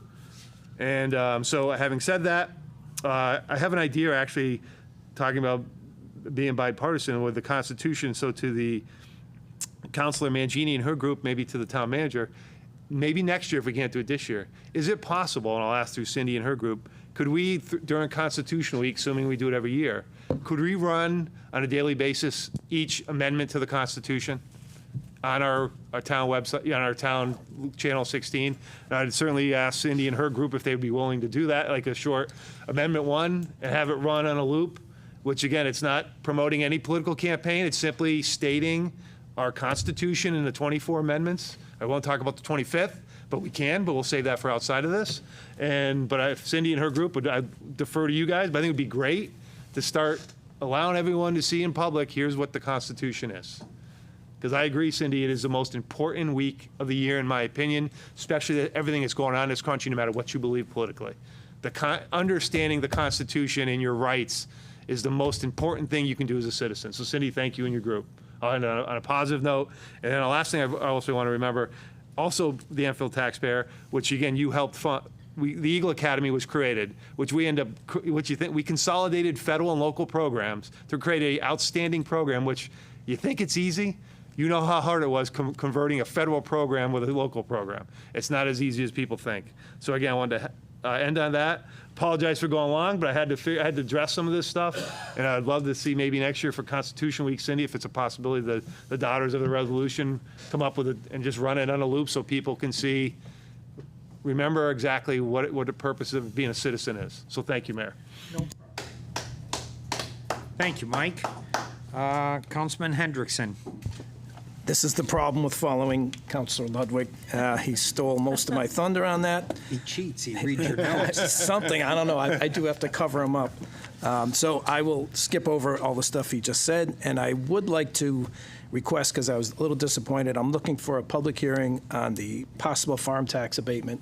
I know we have differing opinions up here. I would just like it out there for the public to weigh in on it and different possibilities that can possibly be settle up and try to do something for it. Whether it goes through or not, I would like a public hearing on that. Can we make a motion to add to the next agenda? Can we do that? Yeah, it takes a vote of 8. All right. Well, I mean, if there's a consensus, we can add it. If there isn't, I mean, there's two ways you can agree in the leadership to add it, or you could obviously add anything to the agenda. You're not adding it for this time. So I would like, if maybe we could have consensus to add it, but otherwise I defer to leadership to say, you've got to set the rules on these things, not me. So you can normally either set it by agreement, or like this evening, by a vote of 8, you can add anything to the agenda if you get 8 people at a regular meeting, not a special. So maybe we can percolate that, and I'll leave it to you to give me direction on it. Thank you. Go ahead, Bob. Do you want me to make a? No. And that's all, because Mike took up my time. That's it? I was going to go down the whole road. Nothing. Chris, your suit looks great today. Nothing like that. So, but you're asking for next agenda. I think you need 2 counselors. You don't need a vote of 8. To add to an agenda, you need 8. The next meeting, not to this one. The next, we're asking to be on next meeting. Right, I'm not asking, I'm asking for the next agenda, just to get a public hearing, just to set a public hearing, that's all I'm asking for. So, all right, so my concern with that is, we haven't discussed it as a council. So we're gonna invite in people and ask them, do you want a tax break? Without us discussing it first, like, where's the money coming from? Because in order for me to give Marie a tax break, I gotta charge Mike more. And I think this council really needs to have a serious discussion, if that's the road we wanna go, before we invite the farmers to come in and discuss it. And it's like inviting sports teams in to say, do you wanna get charged for the fields? These committees should have never called these hearings. It was not a directive of the council. And committees do what the council wants. Committees don't do what committees want. And so there are a lot of upset sports leagues out there that think all of us want to charge them. And I can assure you it's not all of us. So I think before we go to the public with an idea, we need to make sure there's consensus on this council to move forward on something like that. And that is not the case at this point. So to set a public hearing, I don't think is the right move. If you want to add it for discussion on the next agenda to see if there is support to move forward on a program like that. I mean, because I asked a simple Sure. question about where we getting the money from, we'll find it. That's not an answer.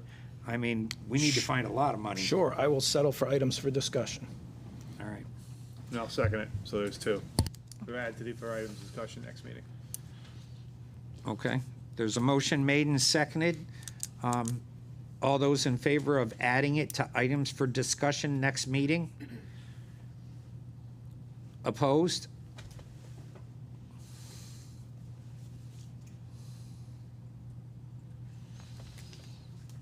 It was fast. Was that 7 in favor, 4 against? It's reversed. No, that's reversed. 4 against. Right. Opposite. Again, Sure.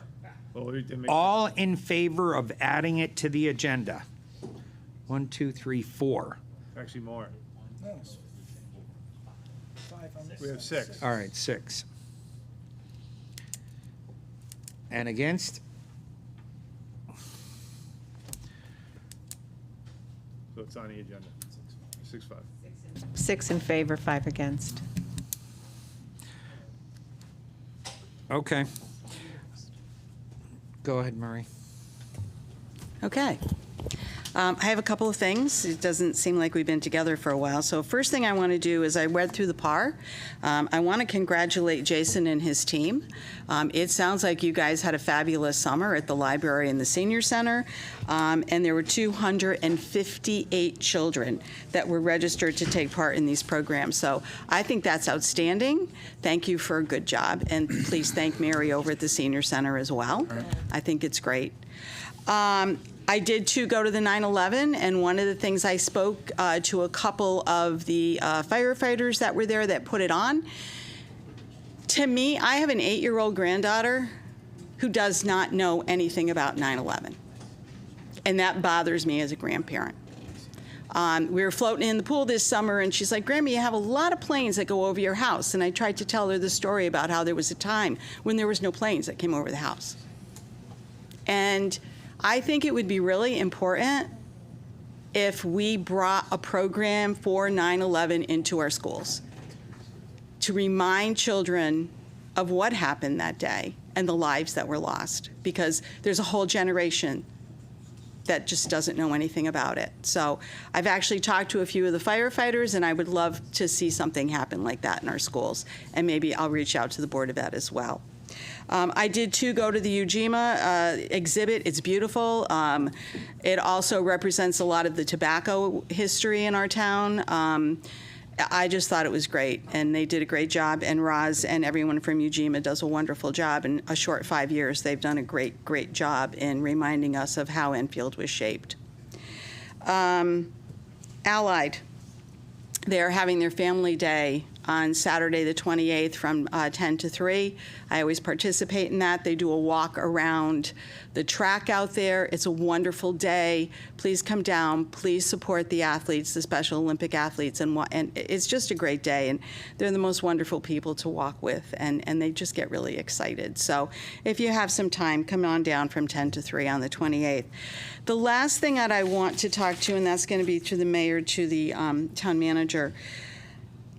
I have been getting some phone calls on roofing issues with our schools and talking about modernization, and some people have come out and said to me, what roofs have been done, what roofs are on schedule to move forward. Could we get a list of all the roofs that are completed and the roofs that are coming up that were on the referendum? Because I know tonight we're going to be chatting, and I know you did give Gina some information because she had asked for it, but just something concise so that residents can see, because they voted on this referendum, and there's a lot of questions about, well, did it come to a standstill? Are we still moving forward with it? You know, the police got their roof, but they didn't go through with the safety complex. So I think there's a lot of misinformation, so if we could just get something that shows what roofs are done, where we're at with them, how we're moving forward, I would appreciate that. Okay? Yes. Thank you. I'm good.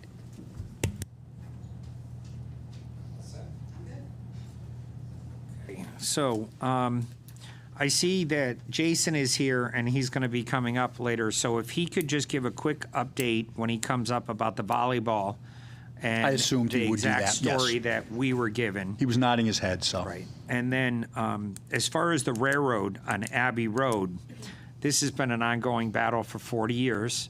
The track's down, it's back, it's down, it's back. We've been fighting to try to do some sort of a plan, rails to trails, just trails, get rid of the rail.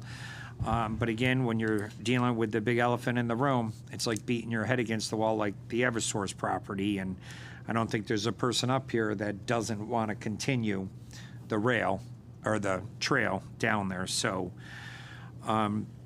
next is Bill Hosley. He's got heart. I will say that. I don't know that I can say I know somebody who's got a bigger heart when it comes to the historic preservation of Enfield's history. But there's also, some tension there with the Historic Society. And I would really love to invite Bill to come in as a special guest, so he's not limited to 5 minutes, so he can make his case. But I wanted to focus on his case and how he sees he can save the Parsons house. Not what happened in the past, not who did what or why it's where it's at. And if he's willing to send his presentation that he would like to air to leadership beforehand, so we can make sure we're addressing a specific point and there's no attacks being made. Not that I'm saying he's going to do it, but I would be open to letting him come in as a special guest and tell us all his ideas. And I know the man has personally offered serious amounts of money, himself, him and his family, to preserve the Parsons house. So this is my outreach to him. I'm asking you guys to help me, John, in leadership, if we both agree that, it's to move forward, not worry about what happened or why we're here, then we put him on the agenda as a special guest. I think at this point, that's the best we can do for him, and trying to save the Parsons house. That's all I have. You know, it's interesting, Mr. Mayor. I think it's sometimes I love when residents come and ask questions, especially about projects. I think it's Mr. Drewin about, you know, LoSiP and Mr. Hosley, because this is what it's about, right? And then we see Matt Bilgen, that incredible life of volunteerism, and that's what we want to encourage. And we have such a great quantity of that talent in this town. What we're going to be doing a little bit, and all of these things seem to be tying together nicely. We have Aaron and Christy here. We're going to be talking about something that's very close to the Daughters of the Revolution and the Constitution. You piqued an idea in me, Mike, because we're moving towards our national anniversary. We're going to be appointing a committee. That is one of the things we're talking about, to do steps, different projects to lead up to that celebration. So this is working perfectly. And then I will just say, Sheila, during the town attorney's report, he's going to have to address the last item where you discussed putting and voting on an item to be placed on the next agenda at the next meeting. They're going to have to address that because, well, he'll address it. We can't do what we did. And going forward, we'll have to talk about these things in leadership, but he'll give you the overview. Heck, I'll give you the 30-second one. For years, when I was manager, we always did it by agreement in leadership. Any counselors, 2 of them wanted something, I put it on. And that's a custom that's continued. Well, when we looked into it earlier in the year, when there was a discussion where they didn't want something on, someone did, the town attorney researched it. I'm going to let him give you the opinion. But unfortunately, it's one of those obligations and responsibilities that I bear. So apparently, we've been doing it in a nice way, but the authority apparently lies mostly with me, the town manager. I set the agenda. If you look under the charter, and he's going to address it, if you want to set a special meeting for an item, 2 votes can do it. If you want to add something to a meeting we're sitting in, you need 8 votes. We can't add something to a meeting that hasn't existed yet under that statute. So I'm willing to put it on. You know I am. But leadership has to decide. I don't want to be picking winners and losers on these things. I'd like leadership to decide what goes on the agenda. I put on enough, but I don't want to be the dictator saying no, Mike, or yes. So I hope we can continue to do it in a collaborative fashion, so you don't put me in the position to say, well, Chris, will you put it on or you won't? And Tom will address it. But I think we'll be able to handle it now that we know what the procedure in the charter says. And on the LoSiP, I think, just Mr. Drewin, if you talk to Donald, you know, we in Enfield are junkyard dogs when it comes to pursuing grants and money around the state, local, and federal. LoSiP, we got, I think, $1.25 million last year. We've applied. I mean, that's for the sidewalks. That's for the culvert. We very aggressively pursue those monies, so I don't know where the disconnect was, but talk to Donald. He can fill you in also on that bike trail, too. But I just think this points up. You guys, in all of our subcommittees and your leadership, you spend hundreds of hours on these issues. I love when someone comes up, like you said, on the trail. We've been working right with the state and the federal government for 5 years to try to convert it. When we talk about the site on the river, I never really realized, you know, when people talked about the wheels of government turn slowly, and I came in as manager, right? If we're going to get out. Well, 5 years ago, I thought we had the train station, but it'll be started next year. You know, everything in government takes a while, all of these projects. So I appreciate all the hard work, but I want the public to know that Enfield staff and this council, we're on top of it. We work with Joe Courtney, the governor's office, the federal. We push out every possibility for grants from DEP, from the federal, the state, the local. We applied for 4 or 5 for the sewer infrastructure, and they were turned down. But the mayor asked us to look at it again and resubmit. We're in the process of doing that after what happened over here. So I just want people to know at home that you have a very hardworking staff and council, and that we don't leave anything on the table. We take every little crumb or scrap that the state or federal government is willing to share with us. So I wanted everybody to make sure that we are aggressive when it comes to that. Thank you. Town attorney's report.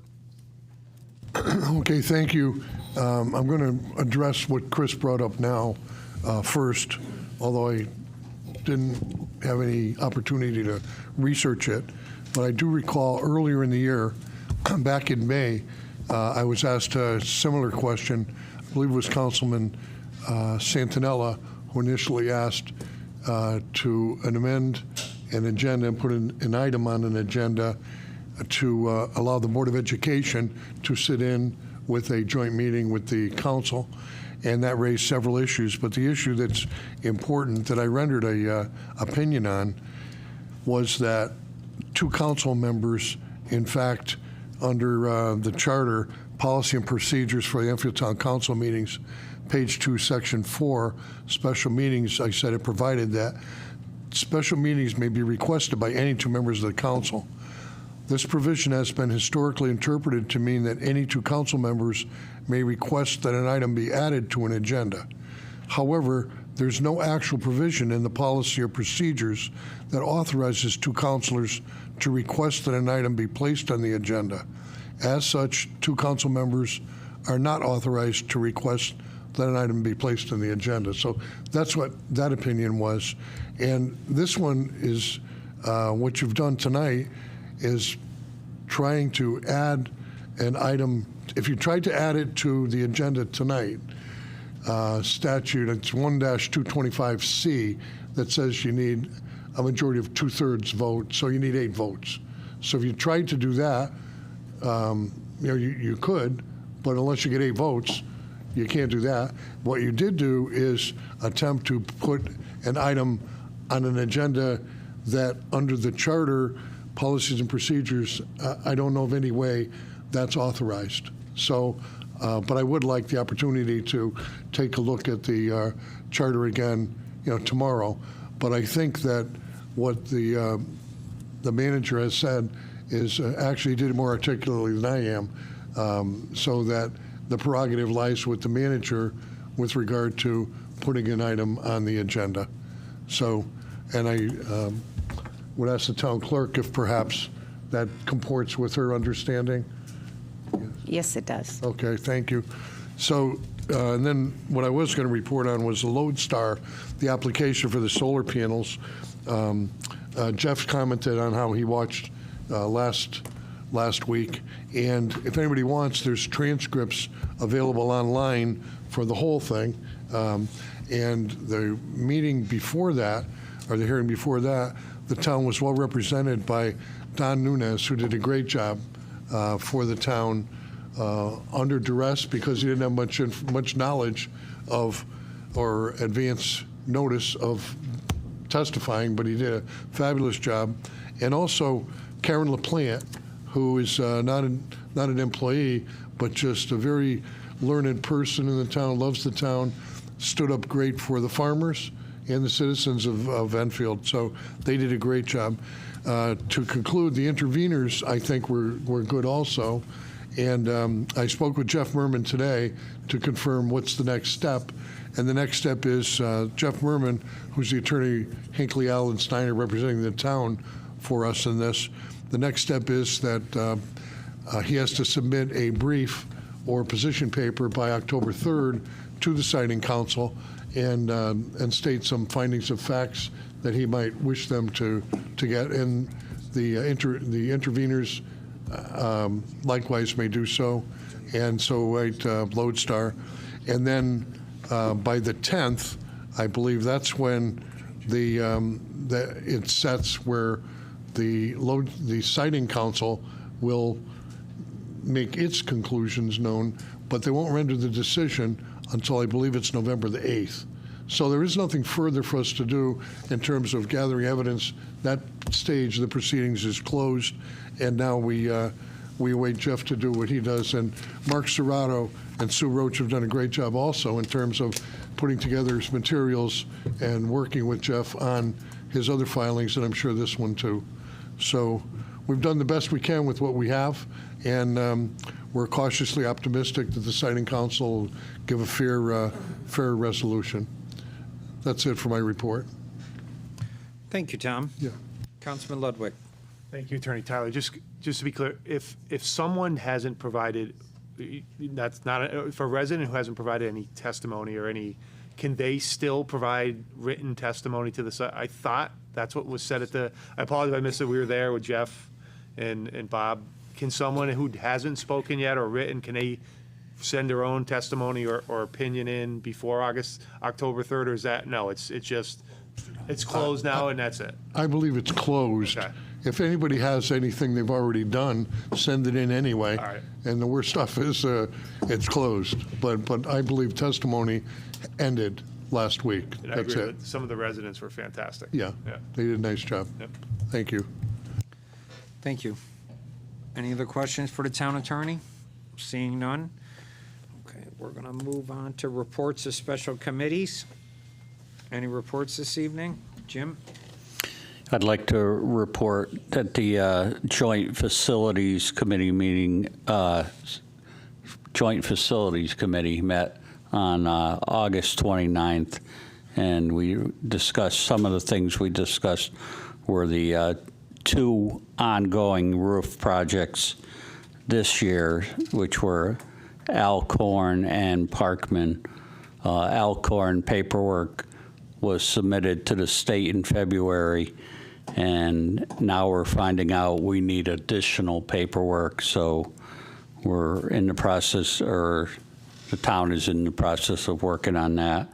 Parkman, the design documents are done and complete, and the paperwork is going to be ready to be submitted to the state for approval as well. And the only other thing was there was 2 paperwork was being wrapped up on the 2 roofs done last year, which were Hazardville and Eli Whitney, and we're taking care of some of the paperwork on that. The only other item that we discussed was the library money, where we were short, and that's on the agenda tonight. So. Thank you, Jim. Anyone else? Councilman Hendrickson. On Wednesday, I attended the Prison Liaison Committee, which was well attended, and I want to thank the 2 wardens for coming by. And the warden from Cybulski, Warden Thibault, mentioned that they have a veteran wing with 35 inmates, and she is looking for a possible veteran work or something they can do in town. So I told her I would reach out to Lucian, and I did. I haven't gotten back to him yet. He hasn't gotten back to me yet. But it is something that they're looking for, some kind of projects, whether it's cemetery or something like that, that they can help out. That's it. Thank you. Anyone else? Public safety, we met, Councilman Ludwig and myself are on it, and the #1 complaint we're getting in this town is speeding. Cindy, with the schools, all of it, they're everywhere. And we're discussing different ideas for some sort of traffic calming measures, whether it's hire another traffic officer, speed bumps, swales, rotaries, but we're going to start discussing, more in depth, maybe pick out one road in Enfield as a trial road and, see how it works. But we're working on it. We hear you, and the chief hears you. He's got a line pad listed with streets, and 73. I think he said, yeah. 73 locations, and when you only have so many officers, so many hours a day, it's tough to get to them all. So we hear you, we're on it, and we'll keep you posted as it progresses. Moving on to unfinished business. Request for transfer of funds for the removal of the existing dugouts and installation of new dugouts at Powder Hollow Park Baseball Diamond, $93,400.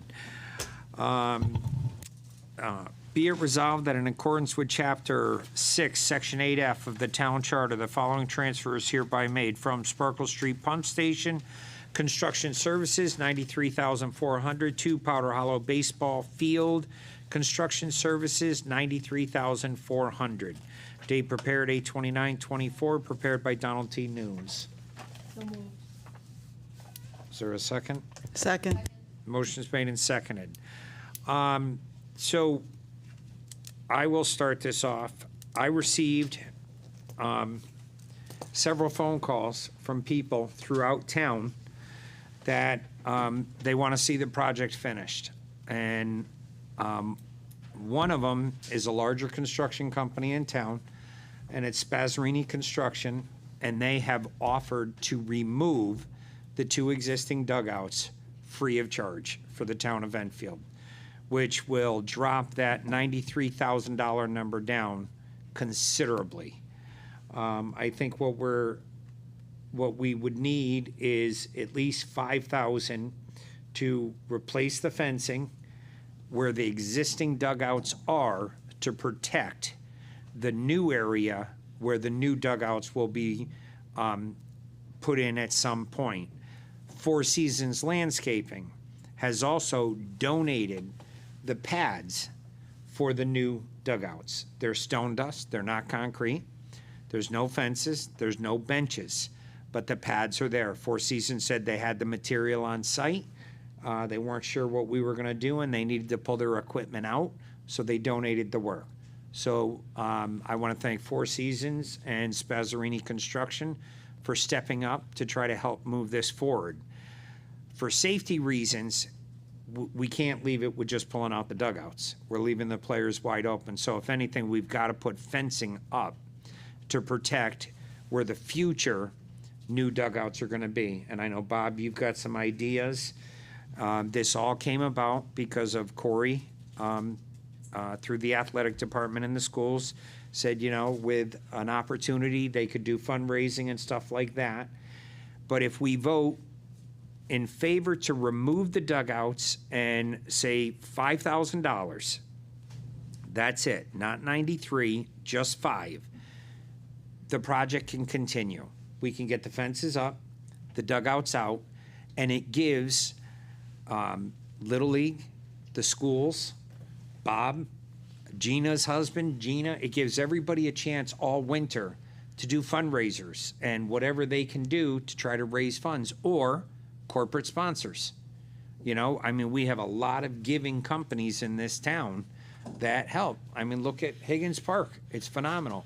Spazzarini Construction, I offered them 5 years, you know, like they do in Fenway Park. You put the banner up on the fence and, you know, he said he's not doing it for that. He's doing it because this is his community. He's born and raised here and it's the town he loves. And so I respect that. And, you know, people watching, if you want to donate some money, you know, it's for new dugouts. But we can't do any of that unless this council agrees tonight, 1, to allow the dugouts to be taken out free of charge by Spazzarini Construction, and we need at least $5,000 to put fences up.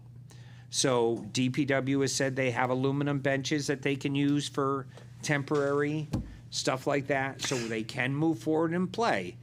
But, you know, if they want better dugouts, they're going to have to raise the money for it. In the hope of, you know, coming to a consensus and conclusion on this evening, I don't want to stretch it out, but if you would like, because there's been a lot of questions about visualizing the fence, he has an overhead, if you'd like it, if it would assist you. I don't want to drag anything out, but if visually you need Donald to say, yes, for the $5,000, boom, boom, boom, this is what we're going to do, and we're done with it tonight, if you'd like him to come up. Can he do that? He can. He has. Come on up, Donald. This is the town of Enfield, sir. This is the Public Works Director. He's always prepared. All right. Good evening, Donald Nunes, Director of Public Works. Okay, so on the screen, where's my mouse? Well, I lost my mouse, so it's going to be hard to point here. But, okay, so right next to home plate, you're going to see two, on each side of home plate, you're going to see 2 smaller rectangles with red hatching going towards them.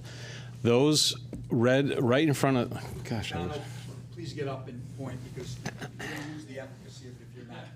Thank you, Gina. Gina's on the right, and Vanna White's on the left. Oh, thank you. Stay coordinated. Go ahead, Don. Yeah, so much for Enfield and IT, Chris. We don't even got a pointer. I blame Alex. So here's the existing dugouts. Those are, through value engineering, these had to remain. So the fencing that we were going to move from the back of this, of the backstop, to this corner, this fencing would remain because it's original to the dugouts. The new dugouts are going to be they're about 15 or so feet behind here. And to the mayor's point, Four Seasons did prepare these pads for them already. The same thing on this side. Here's the existing dugout and the new pads that were prepped and donated by Four Seasons back here. If these were to be removed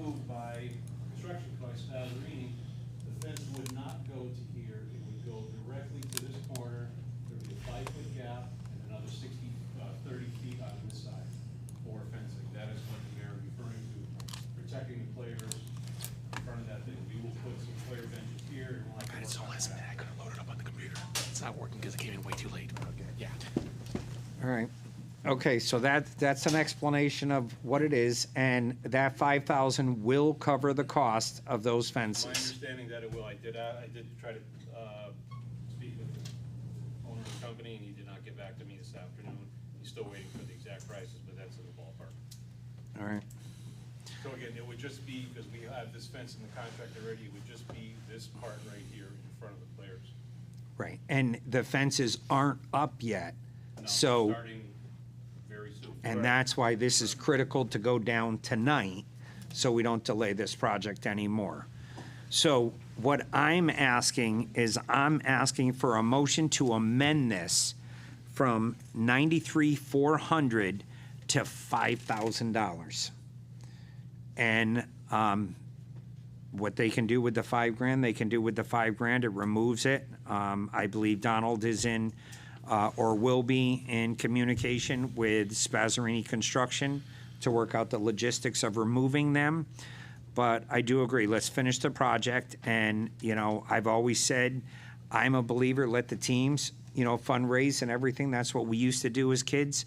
Enfield Soccer wants to expand their parking lot. They've got the money. They want to do it without taxpayer dollars. So, you know, this puts a little burden on everybody who uses Powder Hollow, but we're not, because if we don't approve this, it's done. This stays the way it is. So I'll entertain a motion to reduce it to 5,000. I'll have to make a motion to reduce to 5,000. Motion's made. Is there a second? Second. Motion's made and seconded. Are there any questions? Just want to make sure. No? Did you call it? Go ahead, Bob. I was just checking to make sure that 5,000 is ARPA money. Yeah, it's coming, no, it's coming from Sparkle Street. Yeah, it is ARPA money, is ARPA, yes, yes. Gina? John's going to come up to clarify that because I don't want any misstatements. John? Or misunderstandings, I should say. Go ahead, Gina. Okay. So I know this is the comments on the amendment. So you keep saying this will finish the project, You want to finish the project. This is not going to finish the project. This is going to put up temporary fencing in front of dugouts that aren't really going to exist. They're going to be a metal bleacher, maybe, on a pad where a dugout should be. So it is so incredibly frustrating to bang your head against the same wall night after night when you are here trying to finish a project that you guys have stripped down. It is incredibly frustrating. Last meeting, you pledged $10,000 to paint murals on it. Why are we now only going to do 5? Why can't it be 10? And to call out me or anybody else and say that my family should be fundraising or anybody else should be fundraising is ridiculous.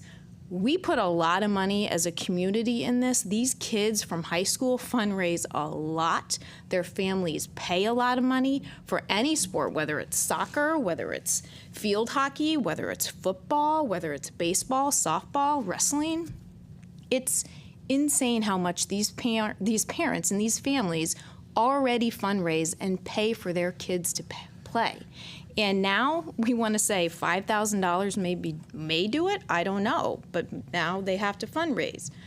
I should have let off with thank you very much, Spazzarini. Very generous. I think it's amazing that as a community partner. Thank you very much to Four Seasons. I also think what they're volunteering to do is amazing. Now here's my question. I thought when we originally started this project that part of it was bringing the backstop fence closer to home plate, which would also include bringing the rest of the fencing closer or having to replace it all because you got to go all the way down the line. Is that not what happened? Is that not what's in the plans? The fencing moved back because they could not get the distance of 325 feet, so we had to push the home plate back, which pushed the backstop back to meet standards. Okay, so we're moving home plate, not the backstop fence. No, we moved both. We had to move home plate back towards the north. Yep. Then we also had to move the backstop accordingly. We had to push it back a little further to meet the current standards. Okay. So I guess that makes a little more sense. Listen, this is incredibly frustrating. I think, again, embarrassing for you guys that we're going to vote on this a third time. But I don't understand why now it's 5,000. I don't know if that number's going to work. You said 10,000 last time. I think you should entertain 10,000. I think we should be doing however much it takes to finish the project, to be honest, because putting a bench there and not finishing the dugout isn't finishing the project. It's not. Well, 10,000 was putting lipstick on a pig, your exact words. I went out and found people to donate the work here, and I asked both of you to help me. And here we are tonight. I'm the only one who got people to come forward, and they're great community members, okay? So 5,000 gets the fences up because that's what Bob asked for. And you're never happy. This project started a lot less than 1.1 million, and then it grew when you guys were in the majority up to what, 1.7, 1.8 million? Because you kept adding. Remember the bathrooms, the concession stands, and all the other grand illusions of Fenway Park down there? We scaled it back to the original project. Well, guess what? It's even beyond that again. When is enough enough? I'm trying to help get it done, but it's never good enough. So I vote whatever way you guys want to vote, guys. I've done everything I can do. Spazzarini Construction, Mark Spazzarini, I truly thank you from the bottom of my heart for stepping up, and same with Four Seasons. I'm ready to vote. Any more questions? Yeah, I have a couple comments.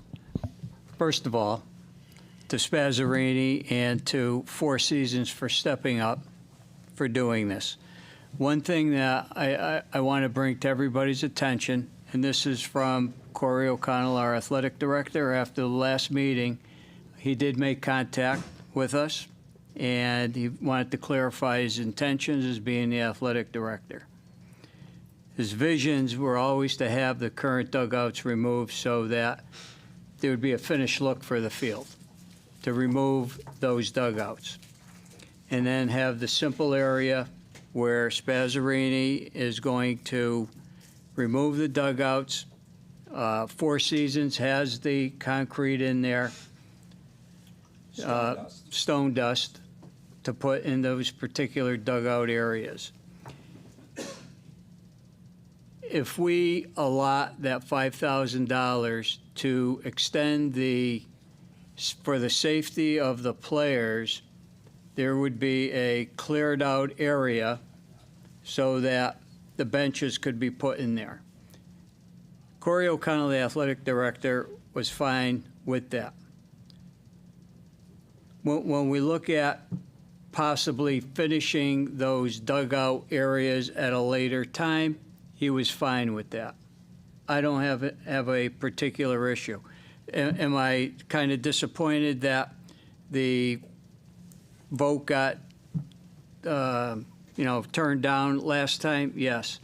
But to get rid of those dugouts, to put in a clean area, and the only other thing that they would actually be asking for, and I've mentioned this before, is a three-sided fenced-in area with a roof that could be put on at a later time. That area in front of the dugout area has to be at least 8 feet high. All right, so that would protect, and there's going to be an opening so the players can go in and out of. There was, Ken, when you say 1.7, 1.8 million, it was with the other add-ons that over 3 years accumulating money was at 1.5. So let's not exaggerate where we're at. Remember, we gave over $400,000 to put lights up at the field over at Brainerd Park. So, we're not happy about that, the project got scaled down. I think we're happy with what we have, in terms of the lights that are there, the way the field is being constructed. Donald, thank you for mentioning how the home plate did have to be moved back to accommodate the length of the actual field. All right, so that distance from home plate to the edge of the backstop is 10 yards, is 30 feet. All right, it's not like it's going back 50, 75 feet. All right, so in talking with the high school coach and talking with the athletic director, they're okay with what would be going on and getting rid of the dugouts and putting in that additional fencing at this point in time. And that would be very similar to what is at JFK right now. All right, so at a later junction, you know, could they be finished off? Yes. Could this actual project be finished off? Yes. We would like to see the field enclosed. Yes, but it's not happening. But from what, you know, Spazzarini is going to do and what Four Seasons are going to do, you know, asking a minimum of $5,000, I think, for the actual fencing to make it look clear. This is where we're at right now. Yeah. So I'm just going to be on record. I am not voting for this because if we can't do this project right, I'd rather just leave it alone. I was very frustrated last time. I understand we're trying to cut corners here.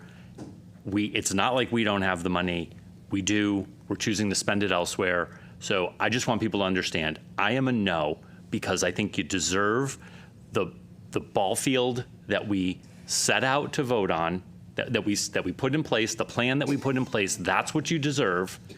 And I'm not going to settle for a $5,000 fix. It's just unfortunate, and I'm not going to just have my hands tied with $5,000 to do something really just less than the way it should be. So that's where I am on this. Thank you. I'm also going to vote against this amendment to this resolution.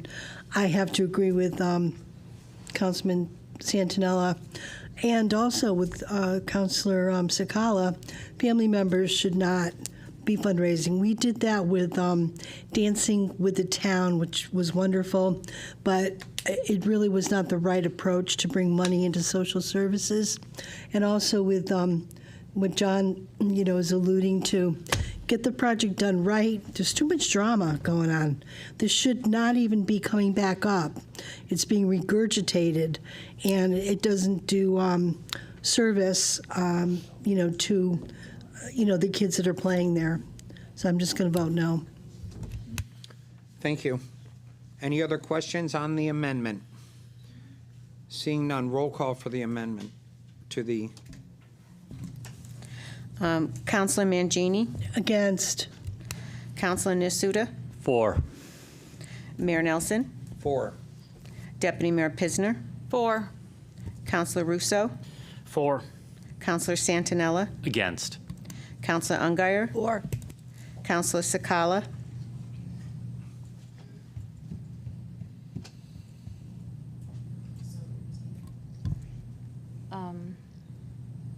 For.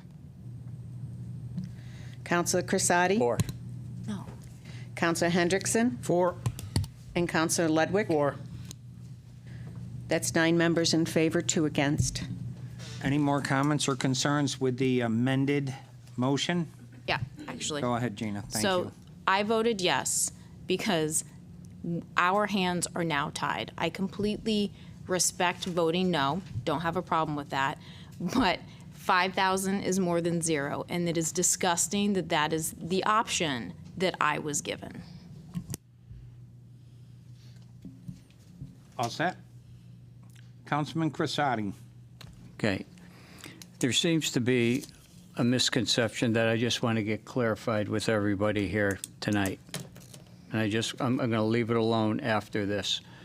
For quite some time, I've been hearing the term pet project there's no pet project here. Everybody thinks that with my baseball business and concern that this is the reason why I want Powder Hollow done. No, the reason why I want Powder Hollow done is because this is what the town deserves. The town deserves a complex so that kids can feel like this is a destination, that they feel good about playing on a nice field.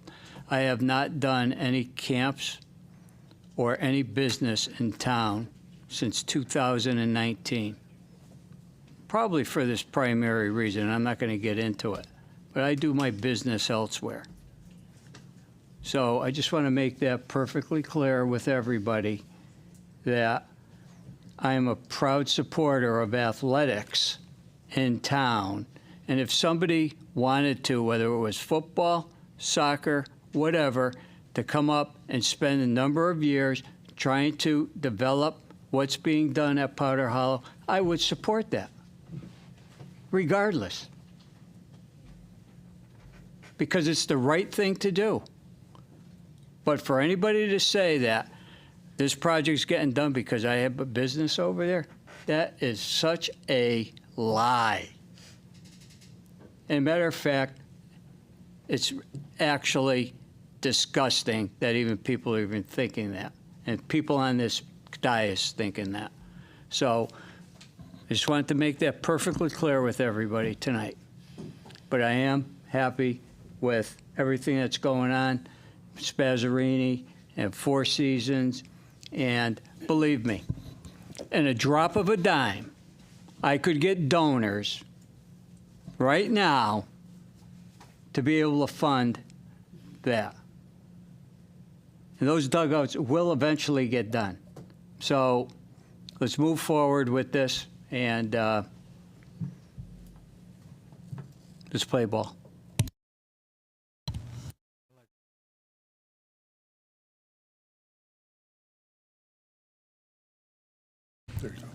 I don't have a problem being heard usually. John? Well, when this got tabled, I was asked to fund the, use the rest of the ARPA funds on the roof, and that is the $400,000 that is in the next item on the agenda. So that will take the balance below the amount needed to finish the Sparkle Street pump station. So we'll have to come up with other funding for that.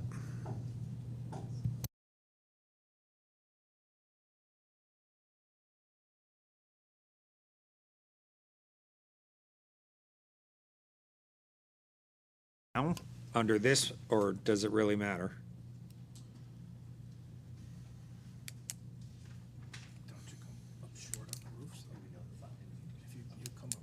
It's 5,000. No, this is coming from Sparkle Street.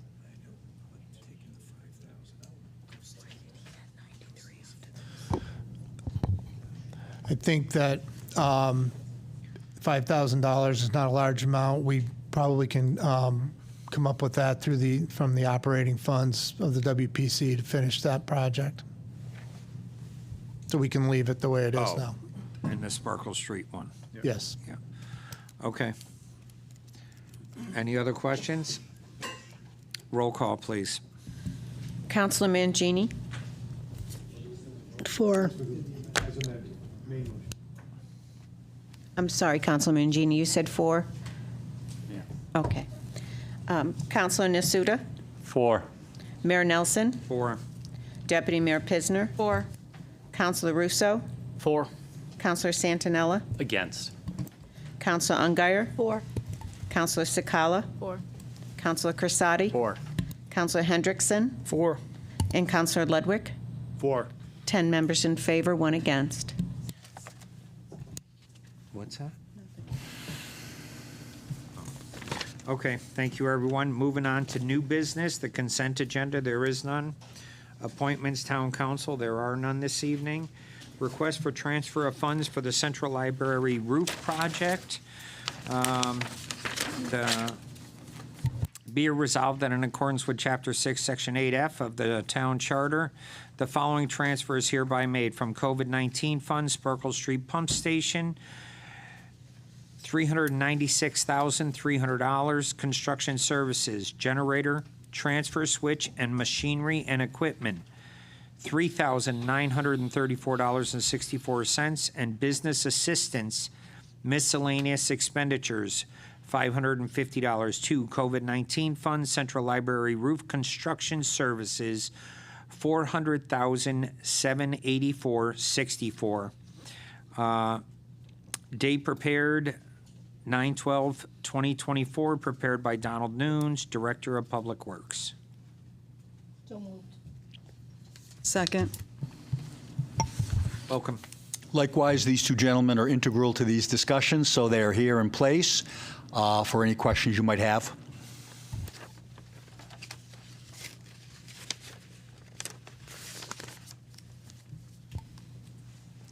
Councilman Ludwig.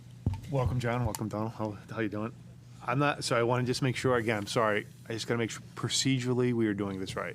I'm not against doing this. This wasn't an approved referendum building. There was, I appreciate you sending that. There was 7, or I can't remember. This was on the wish list. It wasn't, if we had money extra, or just, if I'm wrong, please correct me. It wasn't the 7 or 8 primary buildings that were on the referendum. Is that correct, or is that incorrect? Yes, there was a primary list, then there was a continuation list, Right. which was in the explanatory text on section 1 of that. It says that at the will of the town manager, things could be moved up or down or moved around if it better needs. I don't remember the exact wording of it, but that was what the gist of that section 1 of the explanatory text of the So on the 2021. primary list, is there any buildings we're not doing? I know we get the update, we've done Eli Whitney, Hasville Memorial, we're doing Parkman's, being designed and Alcorn. So then it's Enfield Street and Prune Scrandle, right, for the schools? Yes. So they're next year. Again, with the modernization, there's that discussion there with the modernization and. Let's just say If we're gonna- modernization doesn't, Right, if we can go forward, then I'll happily move that forward. about Stowe, when is Stowe? I don't have that in front of me. And so my only question, again, the source of the funding. We're doing the pipes, and I know we're in the process. Is it just from a procedural standpoint to take the money off of one of the roof projects that were primary, maybe like the annex, and move it here, since now this is a priority, and then leave the 400 grand in ARPA case once you do the work, you find out, you open up, you look into the pipe, and the 1.6 doesn't cover it. So I'm just asking procedurally, does it matter? Just want to make sure. Because I mean, it's a referendum project that we're using ARPA. I just want to make sure we're in our lane. Each pocket is being paid correctly. Yes, I have no, the priority, obviously, on the library roof, it was one of the ones that we said we would, Yep. potentially use funds out of the referendum for. I see no problem with that. I also have no issues with using ARPA funds for that. All right, So the split on it should not be any issue at all. So you'd prefer to use ARPA on this as opposed to taking from the annex, for example? Well, I think we're going to need to do both, because the Right, entire no, I roof know, cost I is know. $615,000. But now this is a priority as opposed to being a wish. So I'm saying something's got to give. We can't do all the priorities now that we've moved the wish up. You know what I mean? That's all I'm saying. So that's why I'm saying I'm trying to balance the numbers in my head if I'm saying it correctly. I'm not trying to give you a hard time at all. I just want to make sure that, again, procedurally. The procedurally, it's fine. The question is, will there be enough funds? And I can't answer that now. Okay. Because Fair. because there's less demand for funds now. Maybe the bids for those other projects come in less. Maybe they come in more, Right. and we were not going to be able to do them anyway. So it's an unknown, really. That I have a problem answering. Since it was a referendum item, it's okay not using referendum money. Yes. Okay, that's Yes, my Thank that's you. not an issue. So that's appreciated. I just want to make sure, that's all. I I think- believe the term is, the town is also able to use any other available funds. Thank you very much for the towards it. explanation. I appreciate it. Thank you. Yep. Is the annex a wish roof? Or It is was a that- priority. The annex was a priority? Correct. Okay, thank you. Yeah. Bob? I'm going to call you first next time, so he doesn't steal your question. Sorry, I didn't. Okay? Yeah. Gina? Thank you. So I'm not going to be supporting this. We have passed a roof referendum for projects like this. Thank you, Chris, for getting me the information that I had asked for, because my question was, what was on the list for the referendum? How was it listed? So, and I think we have discussed this prior, exactly to your point, Mike, that being able to do projects that weren't maybe spelled out in the priority list, we'll call it, and the library was not, but we are allowed to use referendum funds for the roof to do the library. So I think we have talked about this at I think several different times. I know, John, you said it was fine. I believe, I want to say that we actually talked to bond counsel at some point over the last couple of years. It may have been when you were not here, but I thought we had had a conversation with bond counsel and they said it was okay. If I misremember that, then somebody come back and correct me, but I do believe that I thought that that's what we had done. But my point is, we have roof referendum or rooferendum monies for this project. I think the ARPA funds should go for something else. I'm going to tell you my suggestions would be that, and I had asked for a quote on what the Rotary material playground replacement would be, and I think Jason may have that information eventually. I think we should be taking ARPA money. I think we should be redoing that playground surface because it's a safety hazard and needs to be done. I think we should have taken some of this money and finished some of the other projects. We should finish the Powder Hollow project. We should finish the parking lot here. And honestly, we should start dealing with some of the issues over at Shaker as well. So I'm a no on this because we have funds in a rooferendum. And these ARPA funds should be funding projects that we have already started or that aren't part of a referendum.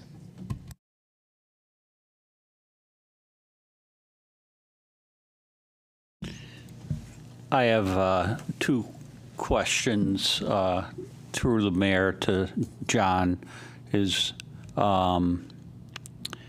the money that we're talking about, the 400,000, we need to use that or get it contracted by a certain date, correct?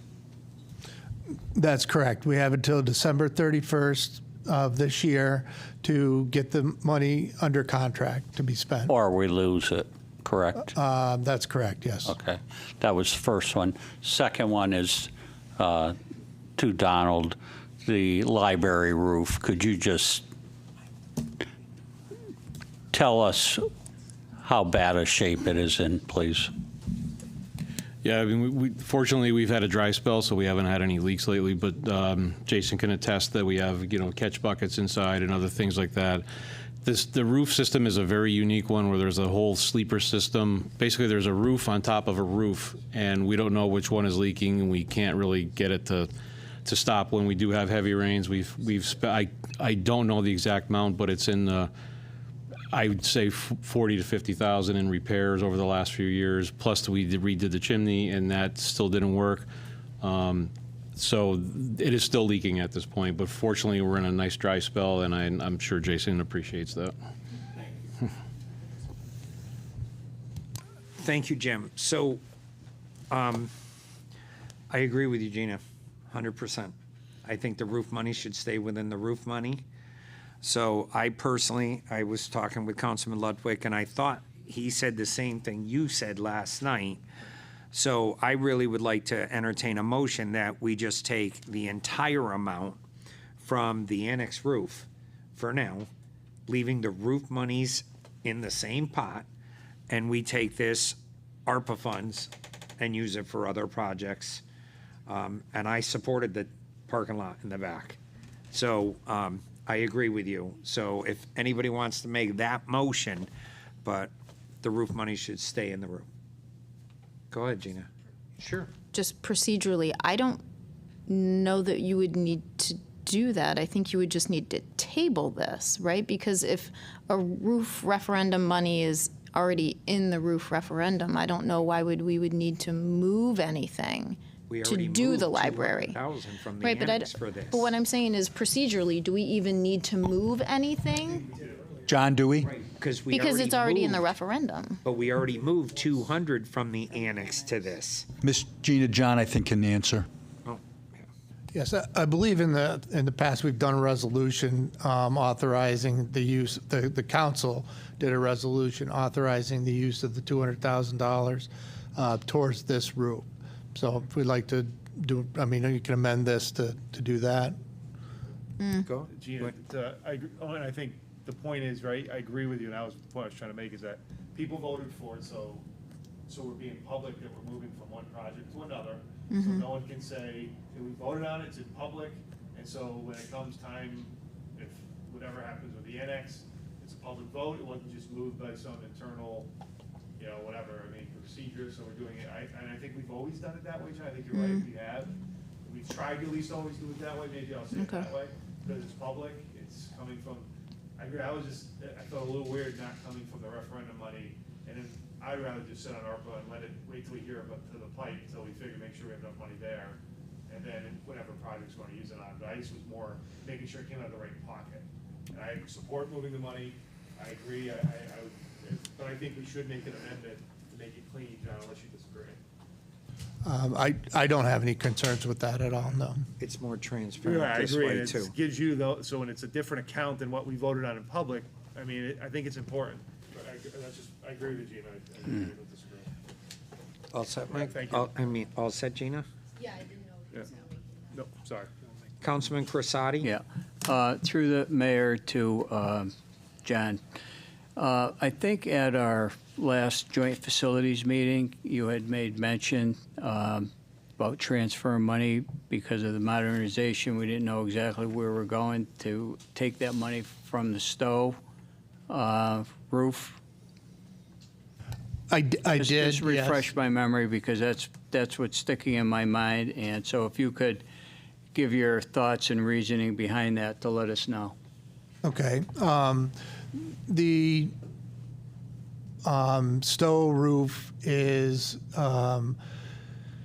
we're considering going to referendum for a modernization program on various schools. Obviously, that would include Stowe. So my thought was one of the earliest buildings that would be subject to reconstruction or whatever under that referendum. If we took money out of that, we could then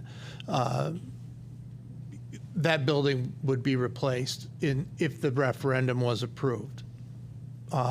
If not, then the money we would have to either the same way we'd have to redirect money into that from either the annex building or some other place. We can only spend up to what was authorized under the roof referendum expenditures. I believe that's $13,700,000. I believe that's it. That's all we can spend on out of that money. So my thought was that, okay, we could use it out of those funds. Any way you look at it, we may be redirecting money in the future depending on whatever bids come in. Because these were estimates that were made. They're also made at the high point of COVID, because this referendum passed in 2021. So hopefully there might be a little bit of a reduction in demand, and maybe we can get some better costs. I don't know that. But we may be revisiting the funding for this stuff to finish these projects at some point. Okay, thank you, John. Mm-hmm. Like he said, it would revert to the annex anyway, so I'd rather just start with the annex because all the other buildings are occupied schools, and I want to get them done. And we need right now, because it's been 2.5 years of talking about the modernization, and it's gone nowhere, which we will discuss later in the meeting, but forget it. Let's get the schools as they are done. We're not going to end up building 3 brand-new schools, so we're going to be using what we have with additions, because they said we can't go up.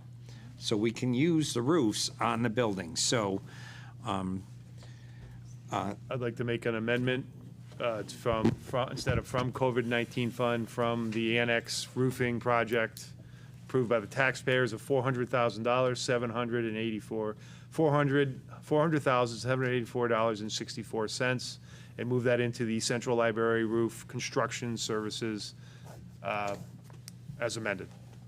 Second. motion's made and seconded. Any comments? Go ahead, John. Yeah, I think if we could just authorize to spend the entire amount, because I only took the available, there was another $14,000 worth of funds. So sorry. I would just say that take the entire amount of the library roof out of, yeah, it was $415,500, yes. All right, so I'm sorry, so I'll restate my amendment. Again, make an amendment from the annex roof referendum money of $415,500 and move that into the Central Library Roof Construction Services, again, of $415,500. Motion's made and seconded. Any comments on the amendment? Okay, all in favor of the amendment? Opposed? Abstentions? It's unanimous. All right, any more comments on the motion as amended? Seeing none, roll call, please. Counselor Mangini. 4. Counselor Nasuda. 4. Mayor Nelson. 4. Deputy Mayor Pisner. 4. Counselor Russo. 4. Counselor Santinella. 4. Counselor Ungary. 4. Counselor Sakala. 4. Counselor Crisati. 4. Counselor Hendrickson. 4. And Counselor Ludwig. 4. 11 in favor, none against. Thank you. Now we're moving on. Thank you, to, gentlemen. D. Mayor, resol- councilors, thank you. Thank you. Appreciate it, guys. Thank you. Resolution approving the revised recreation residency policy.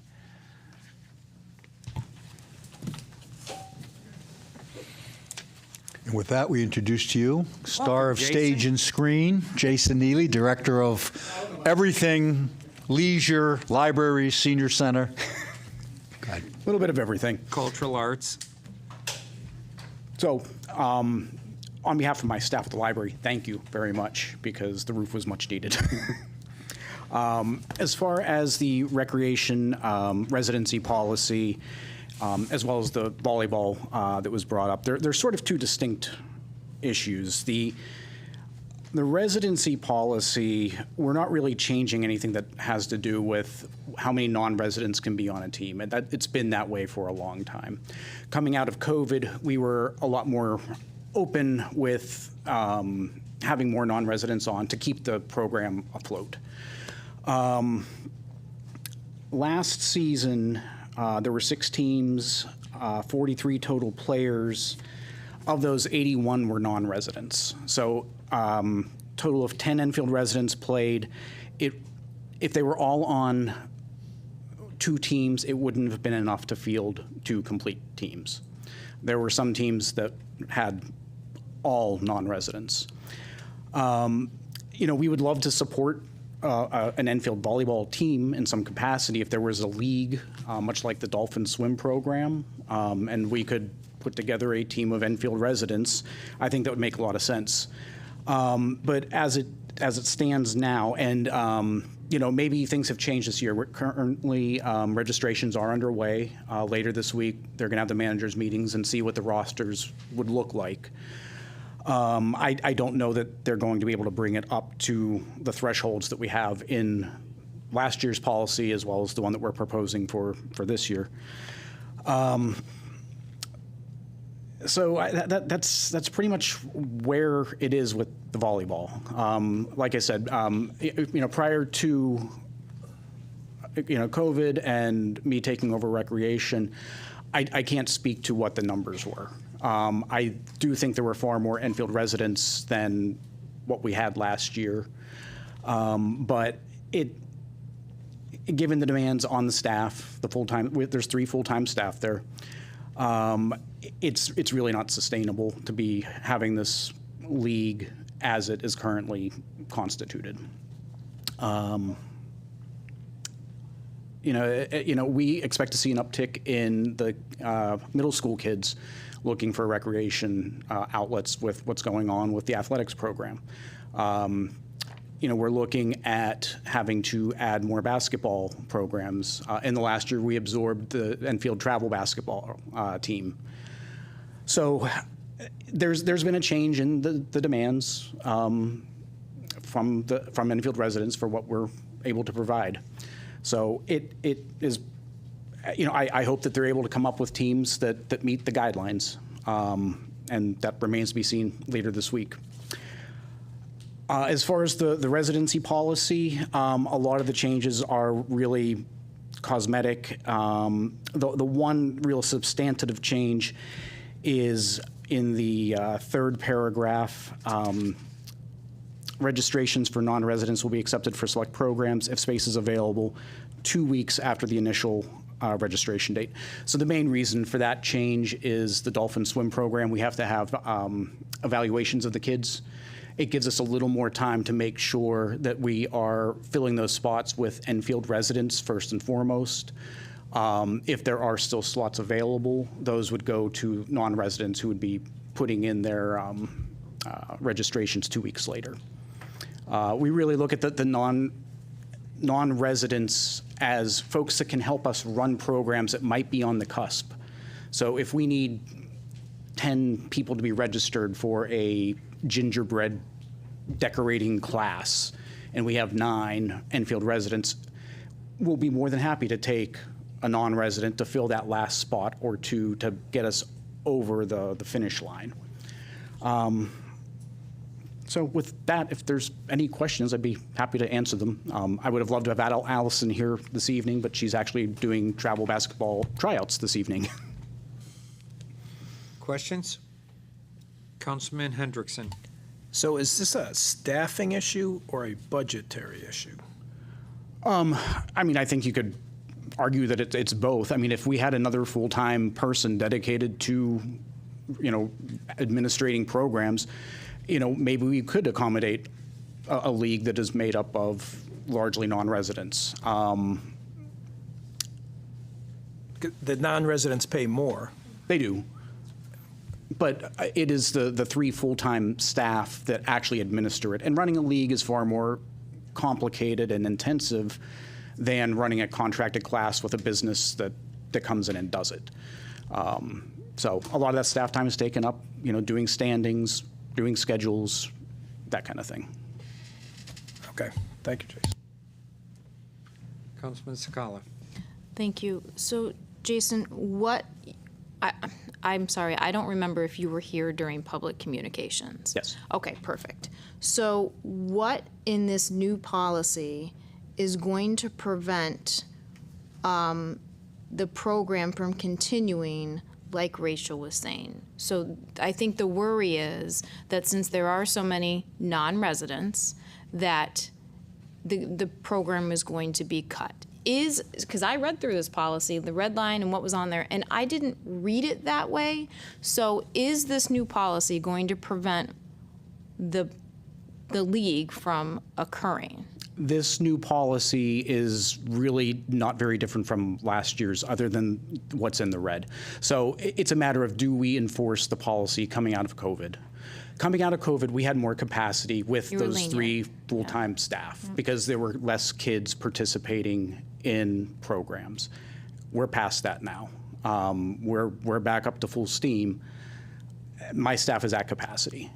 Mm-hmm. So if we're going to try to continue, one of the things we're looking at is 7th through 12th grade basketball in October, once we get everyone registered for travel and that kind of thing.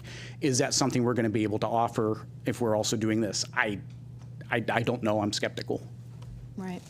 So I guess it's kind of a double-edged sword for me, right? Because you are going to have an increase in kids looking in that 6th, 7th, 8th grade range because they don't have any sports at school anymore. So you are going to have an increase, I think, in interest from those, I guess, programs.